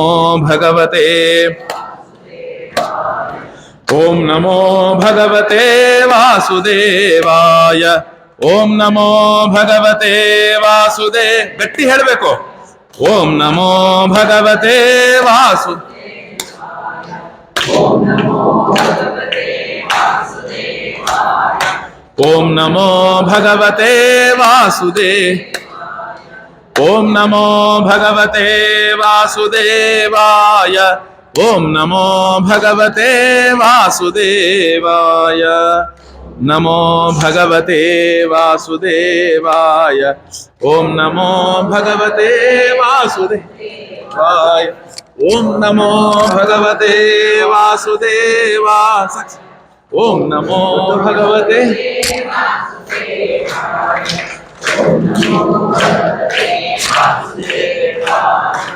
ಓಂ ನಮೋ ಭಗವತೆ ವಾಸುದೇವಾಯ, ಓಂ ನಮೋ ಭಗವತೆ ವಾಸುದೇವಾಯ, ಓಂ ನಮೋ ಭಗವತೆ. ಕೃಷ್ಣಾರ್ಪಣ ಕೃಷ್ಣಾರ್ಪಣ ಕೃಷ್ಣಾರ್ಪಣ. ಪ್ರಸಾದದ ಮಹಾರಾಜರ ಪ್ರಸಾದ ಸಿದ್ಧ ಇದೆ. ಎಲ್ಲರೂ ಮುಂದೆ ಮಂದಿರದೊಳಗೆ ಭಗವಂತನನ್ನ ಸ್ಮರಿಸಿ ಮುಂದೆ ಪ್ರಸಾದ ಸಿದ್ಧ ಇದೆ, ಸಿದ್ಧ ಇದೆ, ಪ್ರಸಾದ ವಿತರಣೆ ಇದೆ. ಎಲ್ಲರೂ ಪ್ರಸಾದ ತಗೊಳ್ಬೇಕು. ಮುಂದೆ ಮಂದಿರದ ಭಜನೆ ಸಹಸ್ರನಾಮ ಪಾರಾಯಣಕ್ಕೂ ಇರುವಂಥವ್ರು ಇರಬೇಕು, ಹೋಗ್ಬೇಕು ಅಂತೇನಿಲ್ಲ. ಮಂದಿರದಲ್ಲಿ ಬೇಕಾದಷ್ಟು ಕೆಲಸಗಳಿರುತ್ತೆ, ಪೂಜೆ ಆಗತ್ತೆ, ಆರತಿ ಆಗತ್ತೆ, ಎಲ್ಲರೂ ಇರಬೇಕು. ಪ್ರಸಾದವನ್ನು ತಗೊಂಡು ಹೋಗ್ಬೇಕು. ನಾಳೆ ದಿನ ಮಾಮೂಲಿಯಾಗಿ ಎಲ್ಲರೂ 5 ಗಂಟೆಗೆ ಸೇರೋಣ. 5 ಗಂಟೆಯಿಂದ ಭಗವಂತನ ಸ್ಮರಣೆ, ವಿಷ್ಣು ಸಹಸ್ರನಾಮ ಆದ್ಮೇಲೆ 5:30 ಇಂದ 7 ಗಂಟೆ ತನಕ ಉಪನ್ಯಾಸ ನಡೆಯುತ್ತೆ. ಕೃಷ್ಣಾರ್ಪಣ.